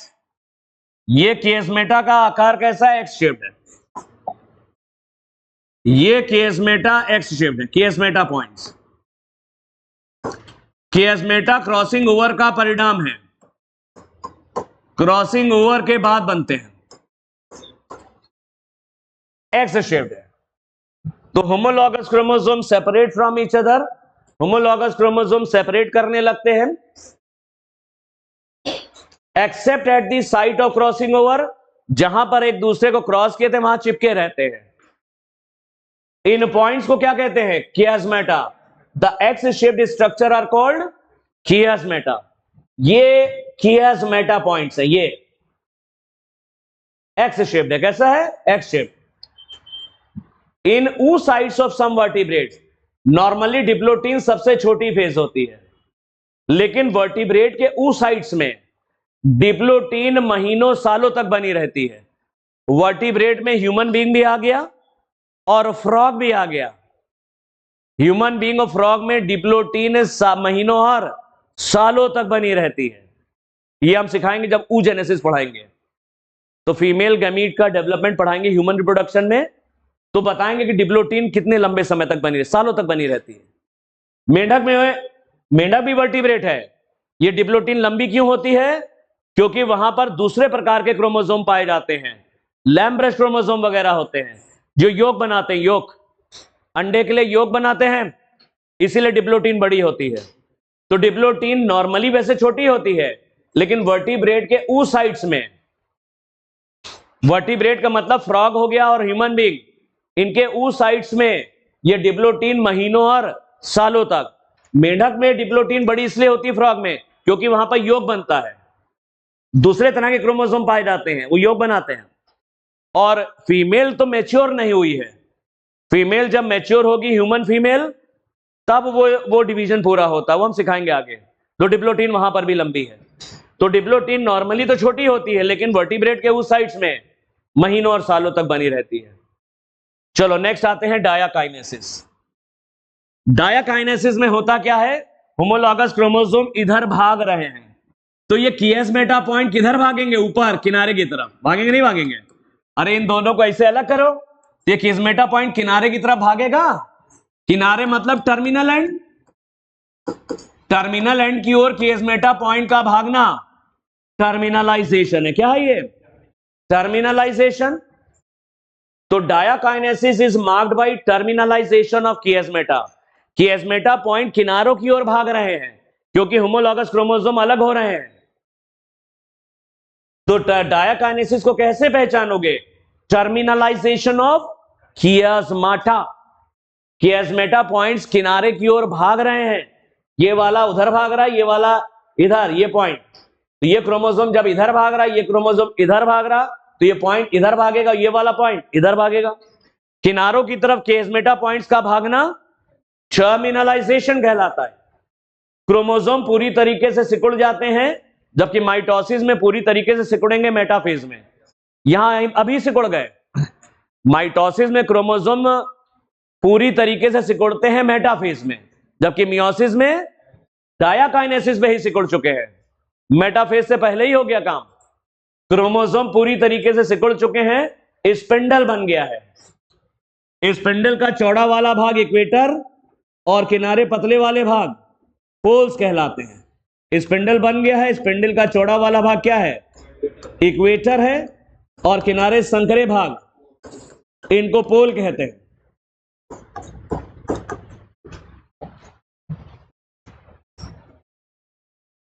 Nucleolus and nuclear envelope disappear, अब गायब हो जाएंगे। न्यूक्लियर मेम्ब्रेन और न्यूक्लियोलस गायब हो जाते हैं डायाकाइनेसिस। तो क्रोमोसोम के बिहेवियर के अनुसार प्रोफेज 1 को 5 सब फेजेस में बांटा गया है। लेप्टोटीन, जाइगोटीन, पैकिटीन, डिप्लोटीन और डायाकाइनेसिस। लेप्टोटीन में क्रोमोसोम लाइट माइक्रोस्कोप में धीरे धीरे ग्रेजुअली नजर आने लगे हैं। कॉम्पैक्शन ऑफ क्रोमोसोम, क्रोमोसोम का सिकुड़ना पूरी लेप्टोटीन में जारी है, कंटिन्यू रहता है लेप्टोटीन में। जाइगोटीन में क्रोमोसोम जोड़ा बनाते हैं, एक जोड़े को होमोलॉगस पेयर या बाइवेलेंट या टेट्राड कहते हैं। पेयरिंग को साइनेप्सिस भी कहते हैं। सही से पेयरिंग के लिए होमोलॉगस क्रोमोसोम के बीच में एक प्रोटीन का सीढ़ीनुमा स्ट्रक्चर बनता है, साइनेप्टोनिमल कॉम्प्लेक्स।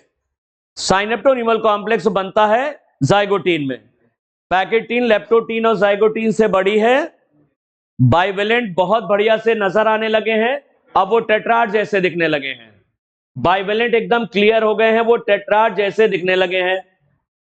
लेप्टोटीन जाइगोटीन से बड़ी होती है पैकेटीन। पैकेटीन में बाइवेलेंट क्रोमोसोम जैसे, बाइवेलेंट टेट्राड जैसे दिखने लगे हैं, पहली बात। और दूसरी बात, साइनेप्टोनिमल कॉम्प्लेक्स बढ़िया से नजर आने लगा है। साइनेप्टोनिमल कॉम्प्लेक्स के ऊपर नजर आने लगते हैं रिकॉम्बिनेशन नोड्यूल। रिकॉम्बिनेशन नोड्यूल वो साइट है, वो जगह है जहां से एक दूसरे को क्रॉस करते हैं non sister chromatid. Crossing over होता है non sister chromatids of homologous chromosome के बीच में। क्रॉसिंग ओवर के दौरान नॉन सिस्टर क्रोमेटिड एक्सचेंज कर लेते हैं अपने टुकड़ों की अदला बदली, यानी जेनेटिक मटेरियल। जेनेटिक मटेरियल के एक्सचेंज करने से वेरिएशंस आती हैं, तो क्रॉसिंग ओवर विभिन्नताएं प्रोड्यूस करते हैं। क्रॉसिंग ओवर को पूरा करने के लिए एक एंजाइम भी चाहिए, रिकॉम्बिनेस, तो क्रॉसिंग ओवर को रिकॉम्बिनेशन भी कहते हैं। डिप्लोटीन, होमोलॉगस क्रोमोसोम एक दूसरे से अलग होने लगते हैं, लेकिन उन पॉइंट्स पर चिपके रह जाते हैं जहां से एक दूसरे को क्रॉस किए थे। उन पॉइंट्स ऑफ अटैचमेंट को कियास्मेटा कहते हैं, और ये एक्स शेप्ड है। कैसा है? एक्स शेप्ड है कियास्मेटा। डिप्लोटीन नॉर्मली छोटी होती है, लेकिन एम्फीबियन के oocytes में डिप्लोटीन महीनों और सालों तक, वर्टिब्रेट के oocytes में, एम्फीबियन नहीं, वर्टिब्रेट के oocytes में महीनों सालों तक बनी रहती है।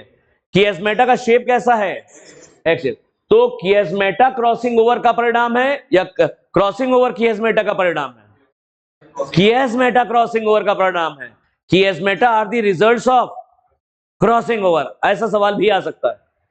चलो, डायाकाइनेसिस में कियास्मेटा पॉइंट किनारों की ओर भाग रहे हैं, टर्मिनल एंड की ओर टर्मिनलाइजेशन होता है। क्रोमोसोम पूरी तरीके से सिकुड़ जाते हैं। डायाकाइनेसिस में ही स्पिंडल बन जाता है इस तरह का, न्यूक्लियर मेम्ब्रेन गायब हो जाती और न्यूक्लियोलस भी गायब हो जाती। यह तो हो गया प्रोफेज 1, जो बहुत ज्यादा इंपॉर्टेंट था। अब हम लोग देखेंगे मेटाफेज 1। मेटाफेज 1, एनाफेज, ये बना देते, डायग्राम सिखा दे। चलो 2 डायग्राम और बता दे, हो जाएगा। मेटाफेज 1, अब ये मेटाफेज 1 देखो, ये है न्यूक्लियर मेम्ब्रेन गायब हो गई, न्यूक्लियोलस भी गायब हो गई, डायाकाइनेसिस। क्रोमोसोम मूव करके इक्वेटर पे आ जाते हैं। किधर आ जाते हैं? क्रोमोसोम मूव करके इक्वेटर पे आ जाते हैं।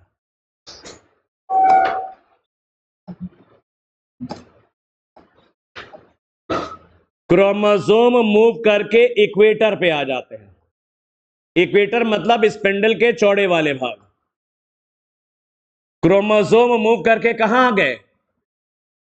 इक्वेटर पे आ गए, क्रॉसिंग ओवर की वजह से ये कलर बदल गया है, टुकड़ों की अदला बदली हो गई है क्रोमोसोम के बीच में।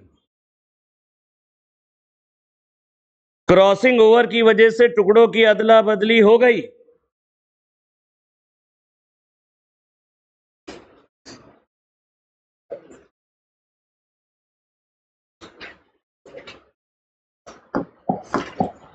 फोटो ले लेना।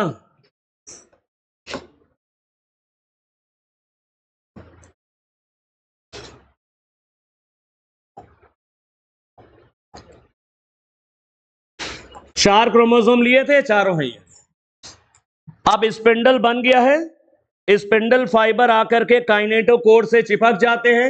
ये काइनेटोकोर है, सेंट्रोमियर के ऊपर काइनेटोकोर है, स्पिंडल फाइबर आकर के काइनेटोकोर से चिपक गए। स्पिंडल फाइबर आकर के काइनेटोकोर से चिपक गई, ये स्पिंडल फाइबर है। स्पिंडल फाइबर आके काइनेटोकोर से चिपक गई, ये काइनेटोकोर। सेंट्रोमियर के ऊपर कुछ प्रोटीन के स्ट्रक्चर बनते हैं सेंट्रोमियर की सरफेस पर, इन्हें काइनेटोकोर कहते हैं। स्पिंडल फाइबर काइनेटोकोर से चिपक जाते हैं और क्रोमोसोम मूव करके इक्वेटर पे आ गए। कहां गए? और कितनी लाइन बना रहे? एक और एक, ये दो। माइटोसिस में एक ही लाइन बनी थी, यहां कितनी लाइन है? इनको कहते हैं टू मेटाफेजिक प्लेट। क्या है? Two metaphasic plates. दो मेटाफेजिक प्लेट्स बन रही हैं, दो लाइन तैयार हो रही हैं। वहां एक बन रही थी माइटोसिस में, यहां दो बन रही हैं। वहां पर एक क्रोमोसोम स्पिंडल के माध्यम से इस पोल और इस पोल दोनों पोल से जुड़ा था, और यहां क्रोमोसोम का जोड़ा दोनों पोल से जुड़ा है। ये क्रोमोसोम नहीं है, यहां क्रोमोसोम का जोड़ा जुड़ा है, ये होमोलॉगस पेयर। अरे क्रोमोसोम का जोड़ा दोनों पोल से जुड़ा है। क्रोमोसोम का जोड़ा स्पिंडल के माध्यम से इस पोल से भी और स्पिंडल के माध्यम से इस पोल से भी। माइटोसिस में जोड़े की जगह एक क्रोमोसोम है। माइटोसिस में क्रोमोसोम जोड़ा नहीं बनाते, ना माइटोसिस में क्रॉसिंग ओवर होता है। माइटोसिस में कोई जोड़ा वोड़ा नहीं होता, कोई क्रॉसिंग ओवर नहीं होता। यहां क्रॉसिंग ओवर भी हो रहा है, जोड़ा भी दिख रहा है। तो ये जोड़े जो होते हैं बिल्कुल इक्वेटर पे आ जाते हैं बीचों बीच, और क्रोमोसोम लाइन से खड़े हो जाते हैं और दो मेटाफेजिक प्लेट बनाते हैं। यहां पर क्रोमोसोम का जोड़ा स्पिंडल के माध्यम से दोनों पोल से लगा है। वहां सिंगल क्रोमोसोम था, एक क्रोमोसोम का एक क्रोमेटिड स्पिंडल के माध्यम से एक पोल से, और उसी क्रोमोसोम का दूसरा सिस्टर क्रोमेटिड स्पिंडल के माध्यम से दूसरे पोल से। तो एक क्रोमोसोम दोनों पोल से। पता नहीं समझ में आया नहीं? माइटोसिस में एक क्रोमोसोम दोनों पोल से जुड़ा था, यहां एक क्रोमोसोम नहीं है, क्रोमोसोम का जोड़ा दोनों पोल से जुड़ा है। क्रोमोसोम का जोड़ा दोनों पोल से जुड़ा है। यह तो मेटाफेज है। अब एनाफेज में क्या होता है? ये दो क्रोमोसोम एक पोल की तरफ भागेंगे और दो क्रोमोसोम एक पोल की तरफ। तो एक्चुअल रिडक्शन होता है एनाफेज में। ये क्रोमोसोम अपोजिट पोल की तरफ भागने लग जाते हैं। क्रोमोसोम अपोजिट पोल की तरफ भागने लग जाते हैं एनाफेज में। सेंट्रोमियर आगे आगे और भुजाएं पीछे चली आ रही। सेंट्रोमियर लीडिंग एज आगे आगे और भुजाएं पीछे पीछे चली आ रही।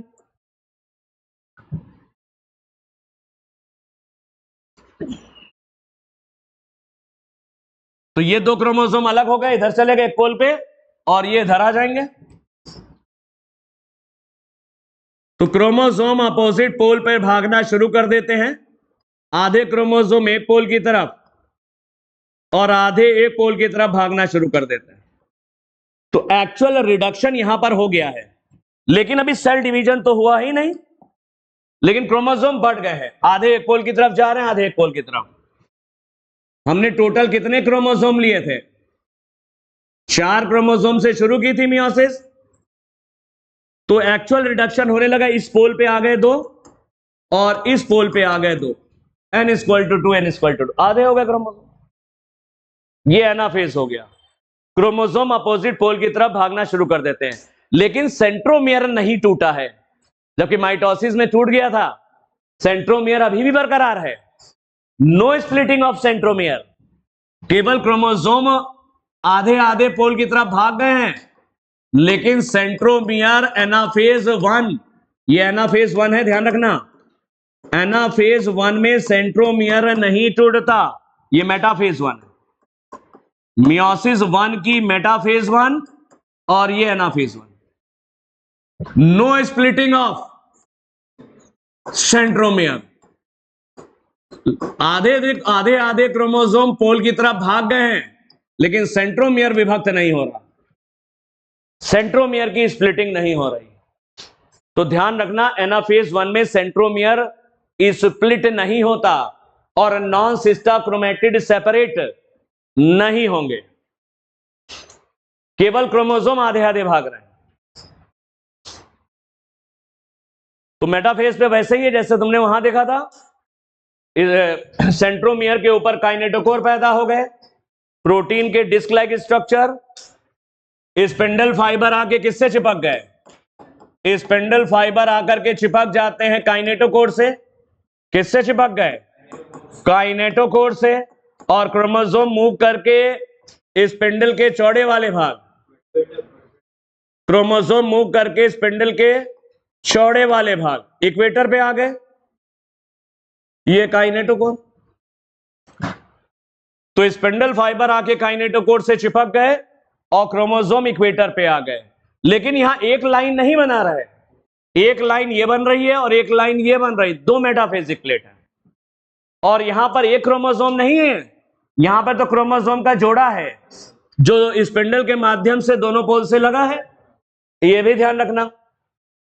हाँ, ये तो हो गया। एनाफेज में क्रोमोसोम अपोजिट पोल की तरफ भागना शुरू करते हैं, आधे क्रोमोसोम एक पोल की तरफ जाते हैं और आधे एक पोल की तरफ जा रहे हैं, आधे एक पोल की तरफ जा रहे हैं, आधे एक पोल की तरफ जा रहे हैं। एक्चुअल रिडक्शन यहीं पर हो रहा है, लेकिन अभी सेल डिवीजन नहीं हुआ है।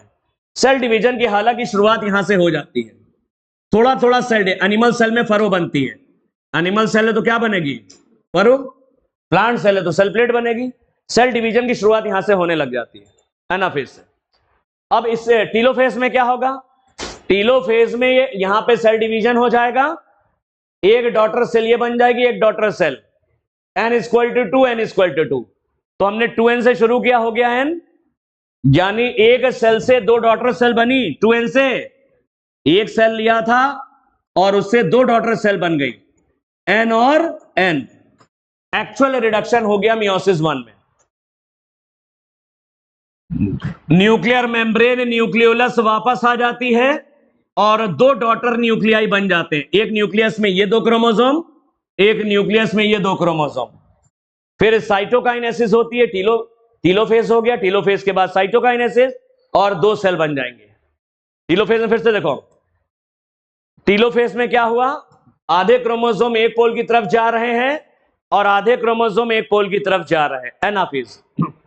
टीलोफेज में क्या हुआ, ये दो क्रोमोसोम एक पोल पे पहुंच जाते हैं, यहां मूव कर रहे हैं एनाफेज में मूव कर रहे हैं, वहां पे रीच पहुंच जाते हैं, दो क्रोमोसोम एक पोल पे पहुंच गए, दो क्रोमोसोम एक पोल, लेकिन पूरी तरीके से खुलते नहीं है। जैसे माइटोसिस में पूरी तरीके से खुल करके पतले इसलिए नहीं होते क्योंकि अभी एक डिवीजन बाकी है आगे।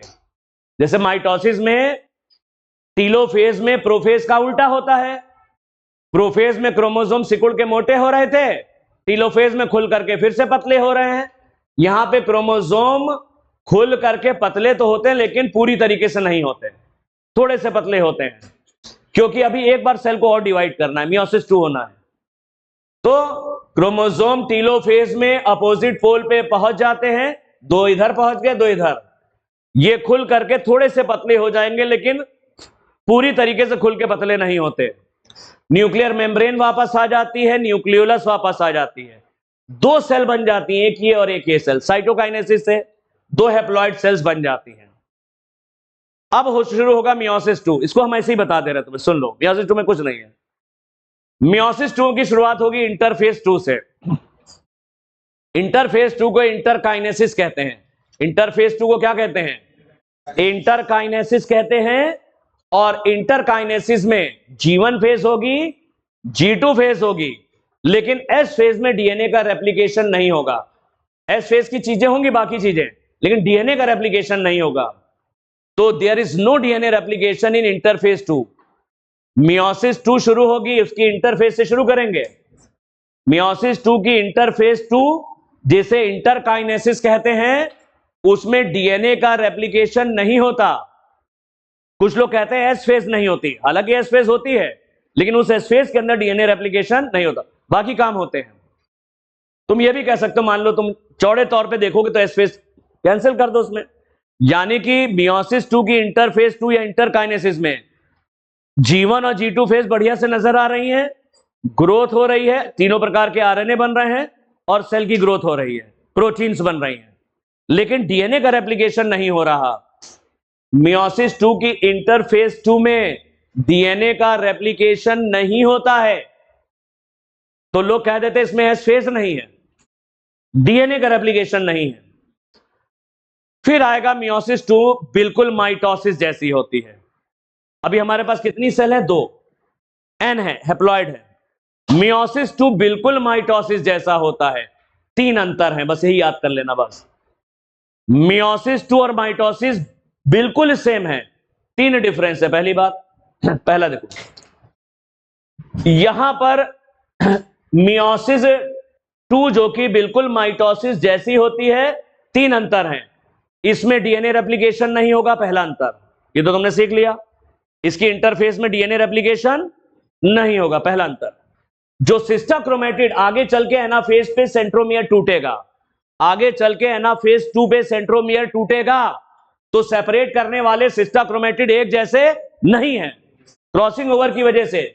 अरे ये वाला सिस्टर क्रोमेटिड अलग होगा, ये अलग होगा, यहां से अलग होगा, सेंट्रोमियर टूटेगा एनाफेज 2 पे, तो एक तो पूरा नीला निकल गया और एक नीला और लाल है, तो इन्हें सेपरेट करने वाले सिस्टर क्रोमेटिड एक जैसे नहीं है।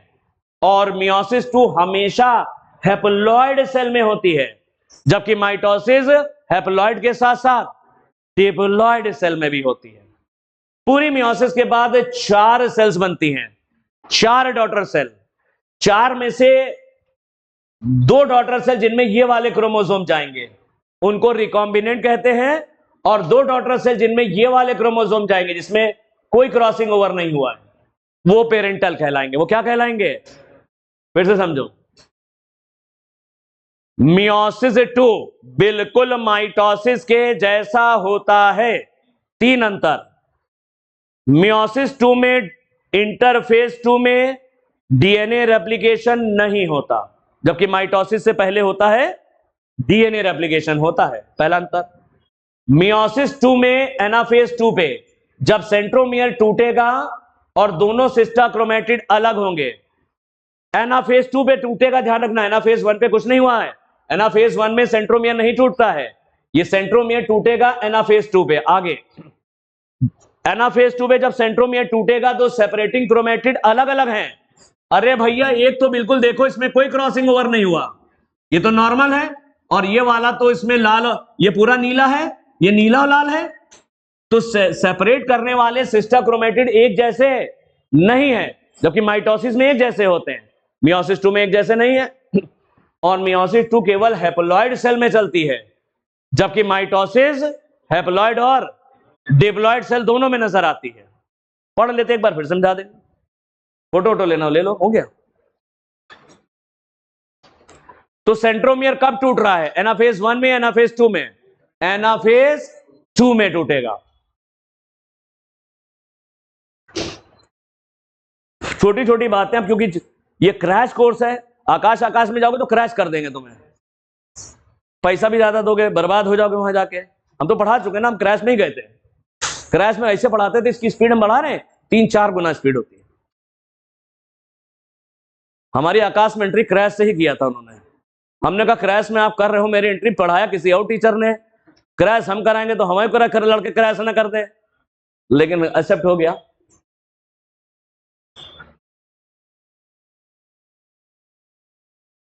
हो गया, चलो पढ़ा लेते।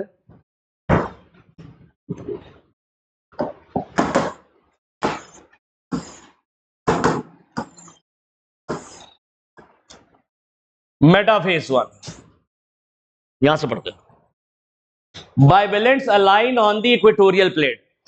होमोलॉगस क्रोमोसोम इक्वेटोरियल प्लेट पे आ जाते हैं, इक्वेटर पे।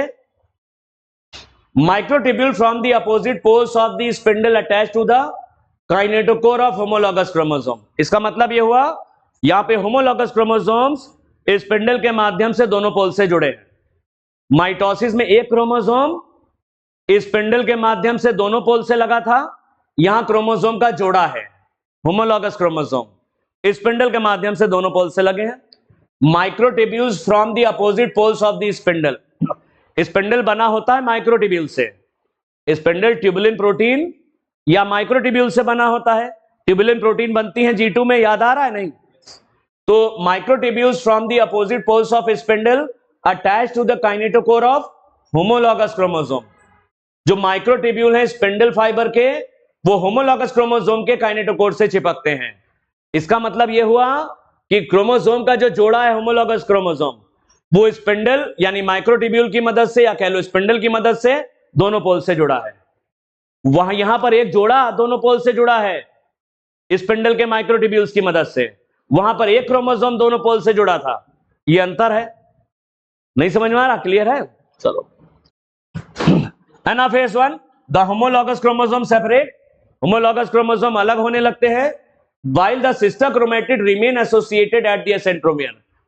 क्योंकि सेंट्रोमियर टूटता नहीं है, तो सिस्टर क्रोमेटिड सेंट्रोमियर से अभी लगे हुए हैं, अलग नहीं हुए, क्योंकि एनाफेज 1 में सेंट्रोमियर नहीं टूटेगा। तो होमोलॉगस क्रोमोसोम सेपरेट करते हैं, अलग होते हैं, while sister chromatids remain associated at their centromere। Sister chromatid अभी भी आपस में जुड़े हैं, क्योंकि सेंट्रोमियर अभी टूटा नहीं है। सेंट्रोमियर से जुड़े हुए हैं सिस्टर क्रोमेटिड, अभी सेंट्रोमियर विभक्त नहीं हुआ।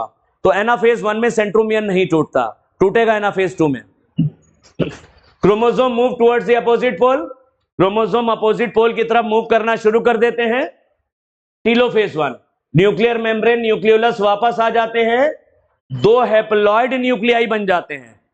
न्यूक्लियर मेम्ब्रेन वापस आ गई, न्यूक्लियोलस वापस आ गई, दो हैप्लॉइड न्यूक्लियस बन गए, क्योंकि आधे क्रोमोसोम एक सेल में चले गए, आधे क्रोमोसोम एक सेल में चले गए।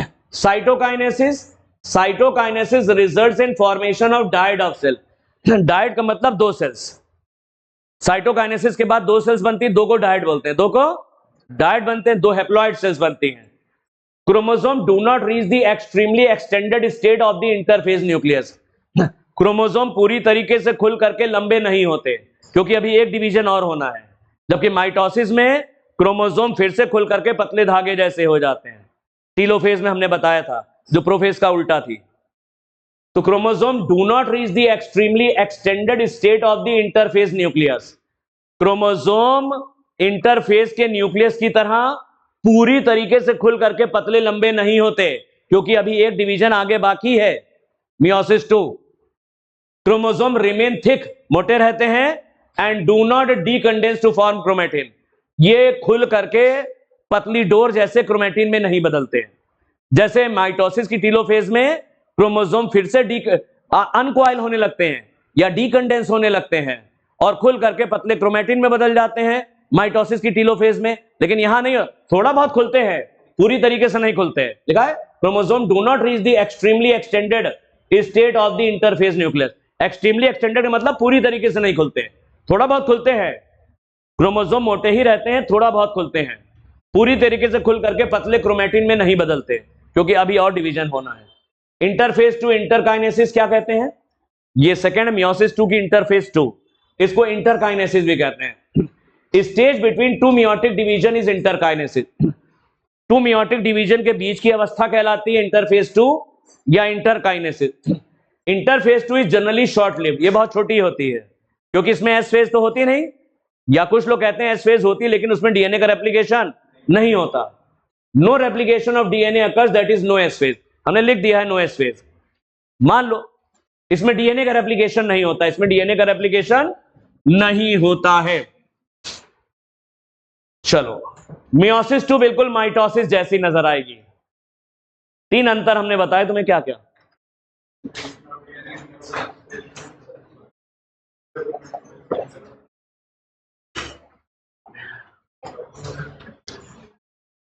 Meiosis 2 is similar to mitosis. It does not involve replication of DNA. S phase is absent in interphase 2. इसमें डीएनए रेप्लिकेशन नहीं होता, यानी एस फेज एब्सेंट है. इंटरफेज 2 यानी इंटरकाइनेसिस में एस फेज नहीं होती, डीएनए रेप्लिकेशन नहीं होता. Separating sister chromatids are dissimilar. Crossing over की वजह से सिस्टर क्रोमेटिड दोनों अलग अलग हो गए हैं. जब सेंट्रोमियर टूटेगा एनाफेज 2 पे तो सेपरेट करने वाले सिस्टर क्रोमेटिड्स अलग अलग हैं. It always occur in haploid cell. Meiosis 2 हमेशा हैप्लॉइड सेल में होती है, जबकि माइटोसिस हैप्लॉइड के साथ साथ डिप्लॉइड सेल में भी होती है. चलो फिर से बता दे रहे हैं, तो हम तो बता चुके, इतने से काम हो जाएगा, पढ़ लेते हैं. प्रोफेज 2 में क्या होगा? न्यूक्लियर मेम्ब्रेन गायब होगी जैसे माइटोसिस में होता है. Chromosome again become compact. जो थोड़े बहुत खुले थे फिर से मोटे हो जाएंगे क्रोमोसोम. कॉम्पैक्ट मतलब सिकुड़ के मोटे हो जाएंगे. हल्के से खुलते हैं फिर से मोटे हो गए. मेटाफेज 2 में क्रोमोसोम इक्वेटर पे चले जाएंगे और एक लाइन बनाएंगे, माइटोसिस की तरह एक लाइन बनाएंगे, single metaphasic plate. Microtubule from opposite pole of the spindle get attached to the kinetochore of sister chromatid. ऐसे होगा. इसको ऐसे देखना, ये तो लाल वाला हो गया और ये वाला आधा लाल और आधा नीला, क्रॉसिंग ओवर की वजह से. अब स्पिंडल फाइबर ऐसे होंगे, ये ऐसे, ये स्पिंडल इस तरह लगा. तो अब तुम देखोगे एक क्रोमोसोम का एक सिस्टर क्रोमेटिड स्पिंडल के माध्यम से एक पोल से, और उसी क्रोमोसोम का दूसरा सिस्टर क्रोमेटिड स्पिंडल के माध्यम से दूसरे पोल से, यानी एक क्रोमोसोम दोनों पोल से. मियोसिस 1 में क्रोमोसोम का जोड़ा दोनों पोल से, यहां पर मियोसिस 2 में एक क्रोमोसोम, जैसा माइटोसिस में. तो microtubules from opposite pole, microtubule इधर से भी आ रहे हैं, माइक्रोट्यूब्यूल इधर से भी आ रहे हैं, opposite pole. Microtubule from the opposite pole of the spindle, microtubule spindle के दोनों पोल से आ रहे हैं, इधर से भी आ रहे हैं और इधर से भी आ रहे हैं. Attach to the kinetochore of sister chromatid, ये वाला इस सिस्टर क्रोमेटिड के काइनेटोकोर से चिपक रहा, ये वाले माइक्रोट्यूब्यूल इस वाले सिस्टर क्रोमेटिड के काइनेटोकोर से चिपक रहे. तो माइक्रोट्यूब्यूल दोनों तरफ से आ रहे हैं, किधर से? माइक्रोट्यूब्यूल दोनों तरफ से आ रहे हैं. इधर स्पिंडल से, इधर स्पिंडल के पोल से आ रहे हैं इस वाले काइनेटोकोर तक, और इधर स्पिंडल के पोल से आ रहे हैं, इधर स्पिंडल के पोल से आ रहे हैं इस वाले काइनेटोकोर तक. तो एक क्रोमोसोम दोनों पोल से चिपका है, यह ध्यान रखना. तो microtubule from opposite poles of the spindle, ये स्पिंडल है, धागे को स्पिंडल बोलते हैं. माइक्रोट्यूब्यूल इस वाले पोल से भी आ रहे हैं काइनेटोकोर तक, इस वाले सिस्टर क्रोमेटिड के. माइक्रोट्यूब्यूल स्पिंडल के इधर से भी आ रहे हैं इस वाले पोल से, इस वाले स्पिंडल पोल से इधर आ रहे हैं माइक्रोट्यूब्यूल, इस वाले सिस्टर क्रोमेटिड के इस काइनेटोकोर से चिपक जाए. तो यानी कि एक क्रोमोसोम का एक सिस्टर क्रोमेटिड स्पिंडल के माध्यम से एक पोल से, उसी क्रोमोसोम का दूसरा सिस्टर क्रोमेटिड स्पिंडल के माध्यम से दूसरे पोल से चिपका है, यानी एक क्रोमोसोम दोनों पोल से चिपका है. समझ में आ रही बात? Microtubules from opposite poles of the spindle get attached to the kinetochores of sister chromatid. Microtubule जो कि अपोजिट पोल से आ रहे हैं, वो एक क्रोमोसोम के सिस्टर क्रोमेटिड के काइनेटोकोर से चिपके हैं. तो एक क्रोमोसोम में दो सिस्टर क्रोमेटिड हैं, एक सिस्टर क्रोमेटिड स्पिंडल के माध्यम, माइक्रोट्यूब्यूल के माध्यम से एक पोल से, स्पिंडल कह लो या माइक्रोट्यूब्यूल, स्पिंडल बना होता माइक्रोट्यूब्यूल का, और माइक्रोट्यूब्यूल बने हैं ट्यूबुलिन प्रोटीन के. ट्यूबुलिन प्रोटीन से माइक्रोट्यूब्यूल बनता है और माइक्रोट्यूब्यूल मिलकर के बनाते हैं पूरा spindle. Anaphase 2, it begins with the simultaneous splitting of the centromere. Anaphase 2 में क्या होगा? सेंट्रोमियर टूटेगा. एनाफेज 2 में कौन टूटेगा? सेंट्रोमियर टूटेगा, स्प्लिटिंग ऑफ सेंट्रोमियर. सेंट्रोमियर टूटेगा एनाफेज 2 में. एनाफेज 1 में सेंट्रोमियर नहीं टूटा, वहां पर एक जोड़े के क्रोमोसोम अलग हुए हैं. It begins with the simultaneous splitting of the centromere of each chromosome. हर एक क्रोमोसोम का ये सेंट्रोमियर टूटेगा, which was holding the sister chromatid together, जो दोनों सिस्टर क्रोमेटिड को पकड़े हुए था. सेंट्रोमियर जो दोनों सिस्टर क्रोमेटिड को पकड़े हुए था वो टूट जाएगा। इससे क्या होगा? Allowing them to move towards opposite pole. एक सिस्टर क्रोमेटिड इस पोल की तरफ जाएगा और एक सिस्टर क्रोमेटिड इस पोल की तरफ मूव करेगा। तो एक क्रोमोसोम का सेंट्रोमियर जो दोनों सिस्टर क्रोमेटिड्स को पकड़े हुए है वो एनाफेज 2 पे टूट जाएगा। ये एनाफेज 2 पे सेंट्रोमियर बीच से टूट जाएगा। एक सिस्टर क्रोमेटिड एक पोल की तरफ भागेगा, दूसरा सिस्टर क्रोमेटिड दूसरे पोल की तरफ। सेंट्रोमियर आगे आगे, leading edge, arms trailing behind, भुजाएं पीछे पीछे चली आ रही। चलो आगे देख लेते हैं, समझ में आया? लेकिन एक बात ध्यान रखना, जो सिस्टर क्रोमेटिड्स अलग हो रहे हैं वो एक जैसे नहीं है। ये पूरा लाल है और ये लाल और नीला है, तो separating sister chromatids are dissimilar, एक जैसे नहीं है। माइटोसिस में दोनों सेम होते हैं। Telophase 2, meiosis ends with telophase 2। Meiosis telophase 2 पे एंड हो जाती है, in which the two groups of chromosome once again get enclosed by a nuclear envelope। Chromosome का अपोजिट पोल पर जाते हैं, मूव करते हैं एनाफेज 2 पे और पहुंच जाते हैं टीलोफेज 2 पे। अपोजिट पोल पे क्रोमोसोम पहुंच जाते हैं टीलोफेज 2 पे, खुल करके पतले धागे जैसे हो जाते हैं, खुल करके पतले धागे जैसे हो जाते हैं। न्यूक्लियर मेम्ब्रेन न्यूक्लियोलस वापस आ जाती है, न्यूक्लियर मेम्ब्रेन न्यूक्लियोलस वापस आ जाती है। तो meiosis ends with telophase 2, meiosis की अंत हो जाता है टीलोफेज 2 पे, in which the two groups of chromosome once again get enclosed by a nuclear envelope. दो क्रोमोसोम एक पोल की तरफ चले गए, खुल करके पतले हो गए क्रोमेटिन जैसे, न्यूक्लियर मेम्ब्रेन भी वापस आ गई, न्यूक्लियोलस भी वापस आ गई, दो इधर दो इधर। Cytokinesis follows resulting in the formation of tetrad of cell. Cytokinesis के बाद 4 सेल बन जाती, 4 को टेट्राड बोलते हैं। टेट्राड का मतलब ही 4 होता है, उसको भी टेट्राड कह दिया। वहां भी 4 है, ये भी 4 ही तो है। 4 सेल बन जाती हैं टेट्राड ऑफ सेल, और ये चारों हेप्लॉइड डॉटर सेल है। 4 ही कैसी हैं? ये हेप्लॉइड डॉटर सेल या तो गैमीट्स हो सकती हैं या स्पोर भी हो सकती हैं। मियोसिस गैमीट्स बनने के लिए भी होती है और स्पोर बनने के लिए भी होती है। तो ये डॉटर सेल गैमीट्स बना सकती हैं या स्पोर। देखो, 2 डॉटर सेल ऐसी होंगी, 2 डॉटर सेल में कोई क्रॉसिंग ओवर नहीं होता। ये जो 4 डॉटर सेल बनेंगी, तुम्हें ध्यान देना, मियोसिस के बाद जो 4 डॉटर सेल बनेंगी, ये न्यूक्लियर मेम्ब्रेन हो गया, ये न्यूक्लियोलस हो गया। 4 जो डॉटर सेल बनेंगी उसमें से 2 में तुम देखना, जब पूरा देखोगे हमारे डायग्राम देख लेना, 2 में तो केवल लाल क्रोमोसोम दिखेंगे और 2 में तुम्हें दिखेंगे नीले क्रोमोसोम, नीले वाले, क्योंकि इन्होंने क्रॉसिंग ओवर में भाग नहीं लिया। 4 में से 2 ही क्रोमोसोम तो भाग लेते हैं क्रॉसिंग ओवर में, किनारे वाला पार्टिसिपेट ही नहीं करते। तो ये तो नॉर्मल है। लेकिन 2 सेल बनेंगी, ध्यान देना, 2 सेल जो बनेंगी उसमें क्रोमोसोम आधे लाल होंगे, आधे नीले, आधे लाल, आधे नीले, आधे नीले, आधे लाल। पूरा लेक्चर अगर देखना तो हमारा उसमें है, वहां पर पड़ा हुआ है। तो 2 में 2 सेल तो बिल्कुल पेरेंट जैसी बनी है। ये n equal to 2, n equal to 2, n equal to 2, 4 cell को बोलते हैं टेट्राड, जिसमें से 2 पेरेंट जैसी हैं, इनको बोलते हैं पेरेंटल्स। ये इसलिए पढ़ लेना क्योंकि लिंकेज समझ में नहीं आएगा अगर ये नहीं समझ में आया। पेरेंटल्स होती हैं पेरेंट जैसी, तो 50% पेरेंटल्स है 2 सेल, और 2 नई सेल बनी जिनमें क्रॉसिंग ओवर से बनी है, इनको कहते हैं रिकॉम्बिनेंट्स। तो पूरी मियोसिस के बाद जो 4 सेल्स बनती हैं उसमें 50% पेरेंटल है, 50% रिकॉम्बिनेंट। इसको जरूर याद रखना, वरना लिंकेज और क्रॉसिंग ओवर यानी क्रोमोसोमल थ्योरी ऑफ इनहेरिटेंस समझ में नहीं आएगा। फिर अगर ये समझ लिया तो आ जाएगा। 4 सेल में से 2 बिल्कुल पेरेंट जैसी हैं। ये पेरेंट जैसी क्यों बनी है?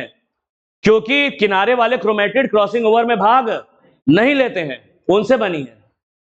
और जिन्होंने क्रॉसिंग ओवर में भाग लिया उनसे ये 2 सेल बनी है। ये नई सेल है, इनमें जीन का नया कॉम्बिनेशन है, आधा लाल आधा नीला, ये रिकॉम्बिनेंट से क्या है ये। तो पूरी मियोसिस के बाद जो 4 सेल्स बनती हैं तो उनमें ध्यान रखना 4 हैप्लॉइड सेल, तो उसमें 2 पेरेंटल होती हैं और 2 कैसी होती हैं, 2 रिकॉम्बिनेंट्स होती हैं। यानी 50% पेरेंटल्स, 50% रिकॉम्बिनेंट्स। सिग्निफिकेंस देख लेते हैं।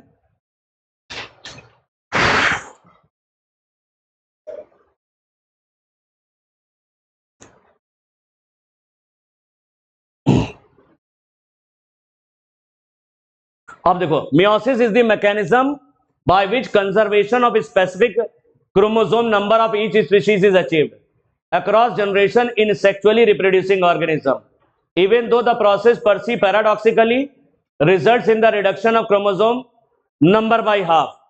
इसको जरा समझो एनसीईआरटी की भाषा। देखो, मियोसिस की वजह से क्रोमोसोम आधे हो जाते हैं, यानी पेरेंट सेल अगर 2n है तो गैमीट्स जो बनेंगे या डॉटर सेल वो n बनेगी, लेकिन फर्टिलाइजेशन के द्वारा फिर से डिप्लॉयड नंबर आ जाता है। जो सेक्सुअली रिप्रोड्यूसिंग ऑर्गेनिज्म है उनमें मियोसिस से क्या हुआ, मियोसिस से 2n से n बन गया, मियोसिस ने क्रोमोसोम आधा कर दिया n, ये तो गड़बड़ी हो गई, पैराडॉक्स कहते हैं गड़बड़ी। लेकिन फिर से फर्टिलाइजेशन के द्वारा फिर से क्या हो गया, जब मेल और फीमेल गैमीट पे फर्टिलाइजेशन हुआ फिर से बन गया 2n, क्या बन गया। तो सेक्सुअली रिप्रोड्यूसिंग ऑर्गेनिज्म में मियोसिस हैप्लॉइड फेज पैदा करती है, लेकिन फर्टिलाइजेशन से फिर से डिप्लॉयड फेज। तो हमारे पास अगर 2n नंबर ऑफ क्रोमोसोम है तो हमारे बच्चों के पास भी 2n होंगे, उनके बच्चों के पास भी 2n होंगे। मियोसिस की वजह से सेम क्रोमोसोम नंबर पीढ़ी दर पीढ़ी बना रहता है, जबकि मियोसिस एक गड़बड़ी है, वो क्रोमोसोम को आधा कर दे रही है। फिर भी क्रोमोसोम नंबर कांस्टेंट क्यों है, क्योंकि मियोसिस के बाद क्या होता है, फर्टिलाइजेशन होता है। तो फिर से देखो, इसको पढ़ के बताते हैं। Meiosis is the mechanism by which conservation of a specific chromosome number of each species, मान लो हम लोग species, is achieved across the generation in sexually reproducing organism. हम लोग एक सेक्सुअली रिप्रोड्यूसिंग ऑर्गेनिज्म है, हमारे पीढ़ी दर पीढ़ी क्रोमोसोम नंबर कांस्टेंट है, कंजर्व है। हम अगर 2n है तो हमारे बच्चे भी 2n है, उनके बच्चे भी 2n है। तो meiosis is the mechanism by which conservation of a specific chromosome number of each species is achieved across the generation in a sexually reproducing organism। sexually reproducing organism जैसे ह्यूमन बीइंग में across generation मतलब पीढ़ी दर पीढ़ी chromosome number conserve रहता है, same रहता है।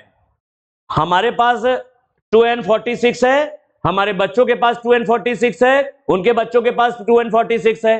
तो मियोसिस वो मैकेनिज्म है जिससे स्पेसिफिक क्रोमोसोम नंबर कंजर्व रहता है, सेम क्रोमोसोम नंबर कंजर्व रहता है किसी स्पीशीज में। कौन सी स्पीशीज, जो सेक्सुअली रिप्रोड्यूसिंग है। तो सेक्सुअली रिप्रोड्यूसिंग स्पीशीज में पीढ़ी दर पीढ़ी क्रोमोसोम नंबर कंजर्व है, 2n है, 2n है, 2n है, हम 2n, हमारे बच्चे 2n, उनके बच्चे 2n। तो सेक्सुअली रिप्रोड्यूसिंग स्पीशीज में अक्रॉस जनरेशन यानी पीढ़ी दर पीढ़ी specific number of chromosome conserve रहता है मियोसिस की वजह से। इवन दो द प्रोसेस, जबकि ये कह रहा है जब इस प्रक्रिया में, मियोसिस प्रक्रिया में क्या हो रहा है, पैराडॉक्सिकली का मतलब गड़बड़ी हो रही है, पैराडॉक्स कहते हैं गड़बड़ी, results in the reduction of chromosome number by half. जबकि मियोसिस में पैराडॉक्स है, गड़बड़ी है, क्रोमोसोम नंबर आधे हुए जा रहे हैं।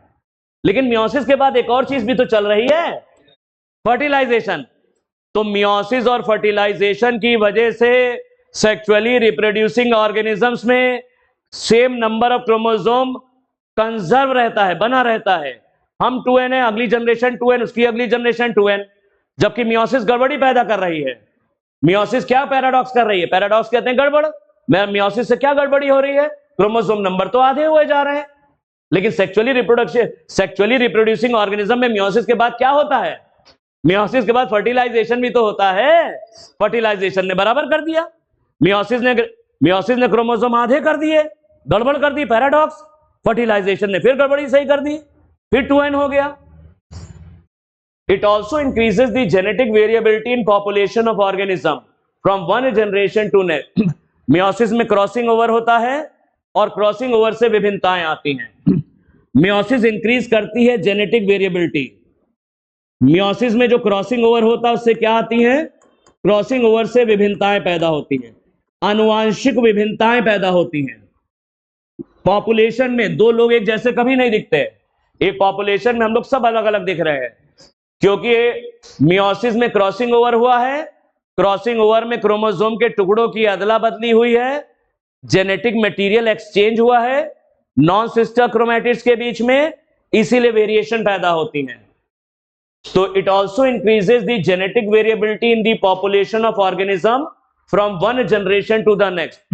क्रॉसिंग ओवर की वजह से जेनेटिक वेरिएबिलिटी आती है, पीढ़ी दर पीढ़ी वेरिएशंस पैदा होती हैं। डार्विन कहता था वेरिएशन आती है आती है आती है, एक नई स्पीशीज बन जाती है। तो ये वेरिएशन हर पीढ़ी में नजर आती हैं। ये वेरिएशन क्यों पैदा हुई है? क्रॉसिंग ओवर यानी मियोसिस की वजह से। मियोसिस में ही होता है crossing over. Variations are very important for the process of evolution. Evolution का मतलब है नई स्पीशीज का विकास, फॉर्मेशन ऑफ न्यू स्पीशीज। ये विभिन्नताएं बहुत जरूरी हैं नई स्पीशीज के इवोल्यूशन यानी विकास में। नई स्पीशीज के इवोल्यूशन में ये विभिन्नताएं काम आती हैं। डार्विन तो यही कहता था, ये विभिन्नताएं हर पीढ़ी पे जमा होती हैं। विभिन्नताएं हर जनरेशन में जमा होती जा रही हैं, और नेचर अच्छी वेरिएशन वाले इंडिविजुअल को बचा लेता है, नेचुरल सिलेक्शन। डार्विन यही तो कहता था कि हर पीढ़ी पे वेरिएशन पैदा होती है, वेरिएशन पैदा होती है हर पीढ़ी, वेरिएशन आती है और एक नई स्पीशीज। तो ये वेरिएशन एक नई स्पीशीज को बनाने में सहायक होती है। कर ले जाओगे?